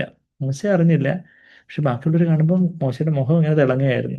നമ്മളുടെ മുഖം അക്ഷരികമായിട്ട് തിളങ്ങത്തില്ല, പക്ഷേ നമുക്ക് നമ്മുടെ ഹൃദയത്തിലൊരു സന്തോഷവും ഒരു പ്രത്യാശയൊക്കെ ഉണ്ട്. നമ്മുടെ മുഖത്തൊരു പ്രകാശം കാണും. ഒരു എന്താണ് പറയുന്നത്, ദൈവത്തിന്റെ ജ്ഞാനം, അതായത് മനുഷ്യന്റെ ജ്ഞാനം എന്ന് അവിടെ എക്ലേസിയാസ്റ്റസ് സഭാപ്രസംഗി 8:1 വായിക്കുന്നത്. മനുഷ്യന്റെ ജ്ഞാനം അവിടെ ഉദ്ദേശിക്കുന്നത് മനുഷ്യൻ ദൈവത്തിന്റെ ഒരു ജ്ഞാനം ലഭിക്കുമ്പോൾ അവന്റെ ഉഗ്രമായിട്ടുള്ള അവന്റെ മുഖം, his turn face will beam എന്നുള്ള വാക്ക് നമ്മൾ പലപ്പോഴും വായിച്ചിട്ടുണ്ട്. ഞാനിവിടെ പുറപ്പാട് 34:29 പെട്ടെന്ന് ഞാൻ സഭാപ്രസംഗിയിലോട്ടൊന്ന് ചാടുന്നുണ്ട്. സഭാപ്രസംഗിയിൽ സഭാപ്രസംഗി എന്ന് പറഞ്ഞാൽ എവിടാ? സങ്കീർത്തനവും സദൃശവാക്യമൊക്കെ കഴിഞ്ഞ് എക്ലേസിയാസ്റ്റസ് ഉത്തമഗീതത്തിന് മുമ്പായിട്ട് സഭാപ്രസംഗി 8:1 അത് നമ്മളിത് വായിക്കുന്നത് എന്തിനു വേണ്ടിയാ? നമ്മൾ കർത്താവേ എൻ്റെ ജീവിതത്തിൽ അത് അന്വർത്ഥമാകണം, അത് സഫലമാകണം. എൻ്റെ ഹൃദയത്തിലും സന്തോഷം നിറഞ്ഞ് എപ്പോഴും എൻ്റെ മുഖം പ്രകാശിക്കണം എന്ന് വെച്ചാൽ ബാക്കിയുള്ളവരുടെ മുമ്പിൽ നമ്മളെപ്പോഴും ഇങ്ങനെ എന്തോ വലിയ ഭാരം പിടിച്ച് അങ്ങനെ ഒരു വിഷാദമഗ്നനായിട്ട് ചിന്താവിഷ്ടനായിട്ടിരിക്കേണ്ട കാര്യമില്ല. മറിച്ച് നമ്മുടെ സന്തോഷത്തോടെ നമ്മളിത് ഡ്യൂപ്ലിക്കേറ്റായിട്ട് എപ്പോഴും ആർട്ടിഫിഷ്യലായിട്ട് ചിരിച്ചുകൊണ്ടിരിക്കണമെന്നല്ല, മറിച്ച് നമ്മുടെ ഹൃദയത്തിലൊരു സന്തോഷം അത് മുഖത്ത് പ്രതിഫലിക്കും. അതാ നമ്മൾ ജ്ഞാനിക്ക് തുല്യനായിട്ട് ആരുള്ളൂ എവിടെ? എക്ലേസിയാസ്റ്റസ് സഭാപ്രസംഗി 8:1 കാര്യത്തിന്റെ പൊരുൾ അറിയുന്നവൻ ആര്? മനുഷ്യന്റെ ജ്ഞാനം എന്ന് പറയുമ്പോൾ മനുഷ്യന് ഈ ദൈവത്തിന്റെ ജ്ഞാനം ലഭിക്കുമ്പോൾ അവന്റെ മുഖത്തെ പ്രകാശിപ്പിക്കുന്നു, അവന്റെ മുഖത്തിന്റെ കാഠിന്യം മാറിപ്പോകുന്നു. ടേൺ ഫേസ് ടു ബീം എന്നുള്ള കാര്യമാണ് നമ്മുടെ ഇവിടെ വായിക്കുന്നത്. സദൃശവാക്യം 15:3 ഞാൻ അതിനെ ക്രോസ് റെഫറൻസ് ആയിട്ട് എന്നോ എഴുതി വെച്ചേക്കുന്നത്. അതെ 15:13 അതെ സദൃശവാക്യം 15:13 ഞാൻ അവിടെ എന്നോ എഴുതി വെച്ചതാ. പക്ഷേ ഇപ്പൊ എടുത്ത് വായിക്കുമ്പോഴേ എനിക്ക് ഓർമ്മ വരുന്നത് ക്രോസ് റെഫറൻസ് എഴുതി വെക്കുന്നതിന്റെ ഗുണം അതാ. അവിടെ ഈ കാര്യമാണ് പറയുന്നത്. സദൃശവാക്യം 15:13 വാക്യം, സന്തോഷമുള്ള ഹൃദയം മുഖപ്രസാദം ഉണ്ടാക്കുന്നു. അപ്പൊ കർത്താവിന്റെ മുഖപ്രകാശത്തിന്റെ കാര്യമൊക്കെ നമ്മൾ പറഞ്ഞു. കർത്താവിന് ഈ മുഖപ്രകാശത്തിൽ നമ്മൾ ഇരിക്കുമ്പോൾ കുറച്ച് കഴിയുമ്പോൾ നമ്മൾക്കും ഈ മുഖപ്രകാശം വരാൻ തുടങ്ങും. എന്ന് വെച്ചാൽ നമുക്കൊരു സന്തോഷം. പലപ്പോഴും പലരും ഒക്കെ ഡിപ്രസ്ഡ് ആയിട്ടൊക്കെ വല്ലാത്ത വിഷമത്തിലൊക്കെ ഈ വിശ്വാസികൾ തന്നെ കൗൺസിലിംഗ് വരുമ്പോൾ ഞാൻ പറയും, കർത്താവിന്റെ മുഖത്തേക്ക് നോക്കുക, വിശ്വാസ നായകനും പൂർത്തിവരുത്തുന്നതുമായ യേശുവിലേക്ക് നോക്കുക. അതാ നമ്മളിപ്പോൾ വായിക്കുന്നത്. ജോയ്ഫുൾ ഹാർട്ട്, അതാ 15:13 സന്തോഷമുള്ള ഹൃദയം മുഖപ്രസാദം ഉണ്ടാക്കുന്നു, ഹൃദയത്തിലെ വ്യസനം കൊണ്ടോ ധൈര്യം ക്ഷയിക്കുന്നു. When the heart is sad the spirit is broken. You know ഹൃദയത്തിൽ അങ്ങ് വിഷമം, കണ്ണുകൾ, മുഖം മനസ്സിന്റെ കണ്ണാടിയാണെന്നൊക്കെ പറയുന്നത് പോലെ ഈ മനസ്സിൽ ഭയങ്കര വിഷമവും കാര്യങ്ങളൊക്കെ ഉള്ളപ്പോൾ അങ്ങ് മുഖത്തും പ്രതിഫലിക്കും. അതുകൊണ്ടാണല്ലോ യോസേഫ് കാരാഗൃഹത്തിൽ വെച്ച് പാനപാത്രവാഹകനോട് യോ എന്ത് പറ്റി എന്ന് ചോദിച്ചതെന്ന് വെച്ചാൽ മുഖം ഇങ്ങനെ വിഷമിച്ചിരിക്കുന്നതായിട്ട് കണ്ട് നമ്മൾ അവിടെ ഉൽപ്പത്തി 42:6 നമ്മൾ ആ കാര്യങ്ങളൊക്കെ വായിക്കുന്നുണ്ട്. അപ്പോൾ joyful heart makes a cheerful face. നമ്മൾ ഇപ്പോൾ കൃത്രിമമായിട്ട് എന്തോ ചിരിച്ചുകൊണ്ടിരിക്കുന്നത്, എപ്പോഴും ചിരിച്ചുകൊണ്ടിരിക്കണം എന്നുള്ള കാര്യമൊന്നുമില്ല ഞാനീ പറയുന്നത്. എന്നാൽ എപ്പോഴും കർത്താവിൽ നമ്മൾ സന്തോഷിക്കണം. സന്തോഷിക്കുമ്പോൾ അത് ശരിയാണ്. നമുക്ക് യുനോ അനാറ്റമിക്കലായിട്ട് ശാസ്ത്രീയമായിട്ട് പറയുമ്പോൾ ചിരിക്കാൻ എത്ര മസിൽസ്, നമ്മുടെ മുഖത്തെ മസിൽസ് കൊണ്ടാണല്ലോ നമ്മൾ ചിരിക്കുകയും ദേഷ്യപ്പെടുകയും ഒക്കെ ചെയ്യുന്നത്. അപ്പം ചിരിക്കാൻ ആണോ കൂടുതൽ മസിൽസ് വേണ്ടത്, അതോ ദേഷ്യപ്പെടാനാണോ കൂടുതൽ മസിൽസ് ആക്റ്റീവ് ആകണമെന്ന് ചോദിച്ചാൽ ചിരിക്കാൻ കുറച്ച് മസിൽസ് മതി, മസിൽസ് ആക്റ്റീവ് ആയാൽ മതി. അനീറ്റയൊക്കെ അനാറ്റമിയൊക്കെ അരച്ച് പഠിച്ചുകൊണ്ടിരിക്കുന്ന എൻട്രൻസ് പ്രിപ്പറേഷൻ ഉള്ള ആൾക്കാരോടൊക്കെ നമുക്ക് ചോദിക്കാം. അപ്പം ചിരിക്കാൻ കുറച്ച് മസിൽസ് മതി. എന്നാൽ ദേഷ്യപ്പെടാനോ രൗദ്രമായിട്ട് ഇങ്ങനെ മുഖത്ത് ഭയങ്കര ഇങ്ങനെ ദേഷ്യവും, എനിക്ക് ദേഷ്യവും അഭിനയിക്കാൻ തന്നെ പറ്റുന്നിട്ടുണ്ട്. അതുപോലെ ഭയങ്കര ഇങ്ങനെ സ്റ്റേണായിട്ട് ഇരിക്കുന്ന കുറച്ചുകൂടെ മസിൽസ് ഒക്കെ ആക്റ്റീവ്, കുറച്ചുകൂടെ പാടാം. അപ്പം എന്തിനാ നമ്മൾ കൂടുതൽ പാടുപെടുന്നുണ്ട് സിമ്പിളായിട്ട്. അപ്പം പലരും പറയുക ഡോക്ടർ എനിക്ക് ചിരിക്കാൻ തോന്നുന്നില്ല. അപ്പം ഞാൻ പറയും just choose to smile and അപ്പൊ നമുക്ക് ചിലപ്പം ചിലരാണെങ്കിൽ വല്ലാതെ അങ്ങ് ഹൃദയത്തിൽ അങ്ങ് കല്ല് ചിരിക്കുന്നതാണെങ്കിൽ എനിക്ക് വല്ലാതെ ദുഃഖം അങ്ങ് വല്ലാതെ ഒരു കല്ല് പോലെ ഭാരമാദ്യമൊക്കെ ഇരിക്കുന്നു എന്നൊക്കെ പറയുന്നവരുണ്ട്. ഞാൻ പുറപ്പാട് 34 തിരിച്ചു വരുവാന്നൊക്കെ, അതോടെ നമുക്ക് കൺക്ലൂഡ് ചെയ്യണ സമയമായി. അപ്പം ഞാൻ പറയും എന്താ, just choose to as a matter of your will you choose to smile, you choose to rejoice in the Lord. എന്ന് വെച്ചാൽ you can smile at the storm. ഇങ്ങനെയായിരുന്ന പാട്ട്, with Christ in my vessel. കർത്താവ് എൻ്റെ ബോട്ടിൽ പടയിലുള്ളപ്പം I can smile at the storm. കൊടുങ്കാറ്റ് വരുമ്പോഴും എനിക്ക് സ്മൈൽ ചെയ്യാനൊക്കെ. ഏതോ ഒരു കുഞ്ഞ് ഇടിമിന്നലൊക്കെ നടക്കുന്ന സമയത്ത് നടന്നു പോവായിരുന്നു. അപ്പം ഇടിമിന്നൽ വരുമ്പോൾ കൊച്ച് അങ്ങോട്ട് നോക്കി ചിരിക്കും, ഇങ്ങനെ ആകാശത്തേക്ക് നോക്കി ചിരിക്കും. അങ്ങോട്ടൊന്നും അങ്ങനൊന്നും ചെയ്യരുത്. പക്ഷേ അതൊരു കഥയാണ്. ഇടിമിന്നലുള്ള സമയത്ത് നമ്മൾ എത്രയും പെട്ടെന്ന് വീട്ടിലോട്ട് കയറി വരണം. അവിടെ ചിരിക്കാനും കരയാനൊന്നും നിൽക്കരുത്. അപ്പം കുഞ്ഞിനോട് ചോദിച്ചു, നീ എന്താ ഇടിമിന്നൽ വന്ന സമയത്ത് നീ മുകളിലോട്ട് നോക്കി ചിരിച്ചോണ്ടിരുന്നത്? ഓ, കർത്താവ് എന്നെ ഫോട്ടോ എടുക്കുമായിരുന്നു, നല്ല ഫ്ലാഷ് ലൈറ്റ് ആയിരുന്നു, നല്ല ക്യാമറയിലെ ഫ്ലാഷ് ലൈറ്റ് ആയിരുന്നു പറയാറ്. അപ്പം ഞാൻ പറയുന്നത് വെച്ചാൽ ജീവിതത്തിന്റെ നമ്മൾ അക്ഷരികമായിട്ട് ഇടിമിന്നലിന്റെ സമയത്ത് പോയി ചിരിക്കാനൊന്നും നിൽക്കരുത്. നമ്മൾ ഇത്രയും പെട്ടെന്ന് സേഫായിട്ട് ഇനി വരണം. ദൈവം നമുക്ക് കോമൺ സെൻസ് ഒക്കെ തന്നിട്ടുണ്ട്. പിശാചില്ല നമുക്ക് കോമൺ സെൻസ് തന്നിട്ടുള്ള, ദൈവം തന്നിട്ടുള്ള, അതൊക്കെ നമ്മൾ ഉപയോഗിക്കണം. പക്ഷേ ആത്മീയമായിട്ട് പറയുവാണെങ്കിൽ നമ്മുടെ ജീവിതത്തിന് പല കൊടുങ്കാറ്റുകളും പേമാരികളും ഒക്കെ വരുമ്പോൾ സ്മൈൽ അറ്റ് ദ സ്റ്റോം. അവിടെ നമ്മുടെ ഭാവിയെ നോക്കി പുഞ്ചിരിക്കാൻ സാധിക്കുന്നു. ഭാവിയെ നോക്കി പുഞ്ചിരിക്കാൻ സാധിക്കുന്നത് എന്താ? നമ്മൾ യഥാർത്ഥത്തിൽ കർത്താവിനെ, എൻ്റെ ഭാവി അവിടുത്തെ കരങ്ങളിൽ. അതുകൊണ്ട് കർത്താവിനെ നോക്കി നമ്മൾ പുഞ്ചിരിക്കുന്നത്. അപ്പം നമുക്ക് ഭാവിയെ നോക്കിയും ഭൂതകാലത്തെ നോക്കിയും ഇങ്ങനെ ഭാവിയെ നോക്കിയും ഭൂതത്തെ നോക്കി എന്ന് പറയുമ്പോൾ ചിലപ്പോൾ ഭൂതാത്മാവിനെ നോക്കിയെന്ന് ആൾക്കാർ വിചാരിക്കും. ഭൂതത്തെ നോക്കി നമ്മൾ ഇറക്കി വിടുക ചെയ്യേണ്ടവനെ, വിട്ടുപോകുമെന്ന് പറയണം. എന്നാൽ ഭാവിയെ നോക്കിയും ഭൂതകാലത്തെ നോക്കിയും വർത്തമാനകാലത്തെയൊക്കെ നോക്കി നമുക്ക് പുഞ്ചിരിക്കാനൊക്കെ എന്ന് വെച്ചാൽ ഏതൊരു സാഹചര്യത്തിലും. ഞാൻ ഈ അടുത്ത് നമ്മൾ പറഞ്ഞിട്ടുണ്ടായിരുന്നു, ഞാൻ എൻ്റെ കൗൺസിലിങ്ങിനൊക്കെ എപ്പോഴും ക്രിസ്ത്യൻ കൗൺസിലിങ്ങിൽ, എസ്പെഷ്യലി ക്രിസ്ത്യൻ കൗൺസിലിംഗ് ചില ഒരു വചനത്തോട് ആ ഒരു റെസിപ്റ്റീവ്നെസ് ഉള്ളവരോട് ഞാൻ പറയുന്ന 2 വാക്യങ്ങൾ ഫ്രീക്വൻ്റായിട്ട് പറയാറുണ്ട്. ഒന്ന് എബ്രായർ 12:2, വിശ്വാസ നായകനും പൂർത്തി വരുന്നതുമായ യേശുവിലേക്ക് നോക്കുക. പിന്നെ സങ്കീർത്തനം 34:5 വാക്യം, അവന്റെ മുഖത്തേക്ക് നോക്കിയവരാരും ലജ്ജിച്ചു പോയില്ല, അവരുടെ മുഖം പ്രകാശിതമായി എന്ന് പറഞ്ഞാൽ 2 വാക്യത്തിൽ എന്താ പറഞ്ഞത്? കർത്താവിന്റെ മുഖത്തേക്ക് നോക്കുക. നമ്മളിപ്പോൾ വല്ലാത്ത എന്തെങ്കിലും ഒരു സാഹചര്യം, നമുക്ക് അങ്ങനെ വല്ലാതെ ഒരു നിരാശയോ ഭാരവോ പ്രയാസമോ എന്തെങ്കിലുമൊക്കെ വല്ല സാഹചര്യങ്ങളൊക്കെ വരുന്നു. ആ സമയത്ത് നമുക്ക് കർത്താവിലേക്ക് ഒന്ന് നോക്കി ഒന്ന് പുഞ്ചിരിക്കുക. താങ്ക് യു ലോർഡ്, യേശുവേ എന്നൊക്കെ വിളിച്ച്. നമ്മുടെ ഫീലിങ്സിലേക്ക് നോക്കരുത്. ഫീലിങ്സിലേക്ക് നോക്കിയാൽ നമ്മൾ കൂടുതൽ ഡിപ്രസ്ഡ് ആയി പോകും. ഫീലിങ്സിലേക്ക് നോക്കി ഒന്നുകിൽ നമ്മൾ നിരാശപ്പെട്ടു പോകും, അല്ലെങ്കിൽ നമ്മൾ നെഗ്ലച്ച് പോകും. സാഹചര്യങ്ങളിലേക്ക് നോക്കിയാലും മറ്റു വ്യക്തികളിലോട്ട് നോക്കിയാലും നമ്മളിലോട്ട് തന്നെ, അതായത് നമ്മുടെ ഫീലിങ്സിലേക്ക് തന്നെ നോക്കിയാലും ഒക്കെ നമ്മൾ ഒന്നിലും നിരാശപ്പെട്ടു പോകും, അല്ലെങ്കിൽ നമ്മൾ നെഗ്ലച്ച് പോകും. അത് രണ്ടും പോകാം. പക്ഷേ നമ്മൾ എങ്ങോട്ടാണ് നോക്കണ്ടേ? ഒരേ ഇടത്തേക്ക് നോക്കിയാൽ മതി. കർത്താവിലേക്ക് നോക്കും, പിന്നെ കർത്താവ് തന്നെ മറ്റുള്ളവരെയും സാഹചര്യങ്ങളൊക്കെ കർത്താവ് നോക്കുന്ന പോലെ നോക്കാൻ കർത്താവ് നമ്മളെ ശീലിപ്പിച്ചോളും. പക്ഷേ കർത്താവിലേക്ക് അങ്ങ് നോക്കുമ്പോൾ അവിടെ ഒരു സന്തോഷമുണ്ട്, സമാധാനമുണ്ട്. മോശയുടെ മുഖം തിളങ്ങി. അതും കൂടെ ഞാനങ്ങ് വായിച്ചങ്ങ് നിർത്താം. അത് നമ്മൾ പുറപ്പാട് 34 നമ്മളിപ്പോൾ ഉള്ള. അതിൻ്റെ 29 തന്നെ മുഖത്തിന് ത്വക്ക് പ്രകാശിച്ചത് മോശ അറിഞ്ഞില്ല. അഹരോനും ഇസ്രായേൽ മക്കൾ എല്ലാവരും. എവിടെ? നമ്മുടെ പുറപ്പാട് പുസ്തകം 34 എക്സോഡസ് 34:30 30-ാമത്തെ വാക്യം, അഹരോനും ഇസ്രായേൽ മക്കൾ എല്ലാവരും മോശയെ നോക്കിയപ്പോൾ അവന്റെ മുഖത്തിന്റെ ത്വക്ക് പ്രകാശിക്കുന്നത് കണ്ടു, അതുകൊണ്ട് അവർ അവന്റെ അടുക്കൽ ചെല്ലുവാൻ ഭയപ്പെട്ടു. അയ്യോ, ഇതെന്തോ മുഖമൊക്കെ പ്രകാശിക്കുന്നു, ഇനിയിപ്പം ഞങ്ങൾ അടുത്തോട്ട് വന്ന് ഞങ്ങൾക്ക് വല്ല ഷോക്ക് അടിക്കുമോ. മോശെ അവരെ വിളിച്ചു. അപ്പോൾ അഹരോനും സഭയിലെ പ്രമാണികളൊക്കെയും, സഭ എന്ന് പറയുമ്പോൾ ചേർച്ച് എന്നുള്ള വാക്കല്ല, അവിടെ കോൺഗ്രിഗേഷൻ എന്നുള്ള വാക്കാണ്. മലയാളത്തിൽ സഭ എന്ന് ഇത് ട്രാൻസ്ലേറ്റ് ചെയ്യുക, കുടിവരവ് എന്ന് പറയാറില്ല. സഭ എന്നുള്ള വാക്ക് എക്ലേസിയ എന്നുള്ള ആ വാക്ക് ഗ്രീക്കിലെ വാക്കൊക്കെയാണ്, പുതിയ നിയമത്തിൽ വരുന്ന വാക്കാണ്. ഇത് കോൺഗ്രിഗേഷൻ, ആ ഒരു കൂടിവരവിലെ പ്രമാണികളൊക്കെയും അവന്റെ അടുക്കൽ മടങ്ങി വന്നു. മോശെ അവരോട് സംസാരിച്ചു. അതിന്റെ ശേഷം ഇസ്രായേൽ മക്കളൊക്കെയും അവന്റെ അടുക്കൽ ചെന്നു. സിനായി പർവ്വതത്തിൽ വെച്ച് യഹോവ തന്നോട് അരുളി ചെയ്തതൊക്കെയും അവൻ അവരോട് ആജ്ഞാപിച്ചു.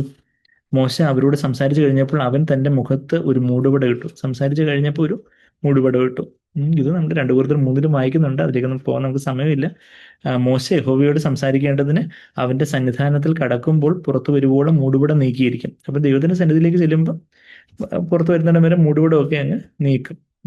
കർത്താവിലേക്ക് തിരിയുമ്പോൾ മൂടുപടം നീങ്ങിപ്പോകും. നമ്മളിവിടെ 2 കൊരിന്ത്യർ 3:16 നമ്മൾ എപ്പോഴും പറയുന്ന വാക്കാം. മൂടുപടം അല്ലെങ്കിൽ തിരശ്ശീല, വെയിൽ.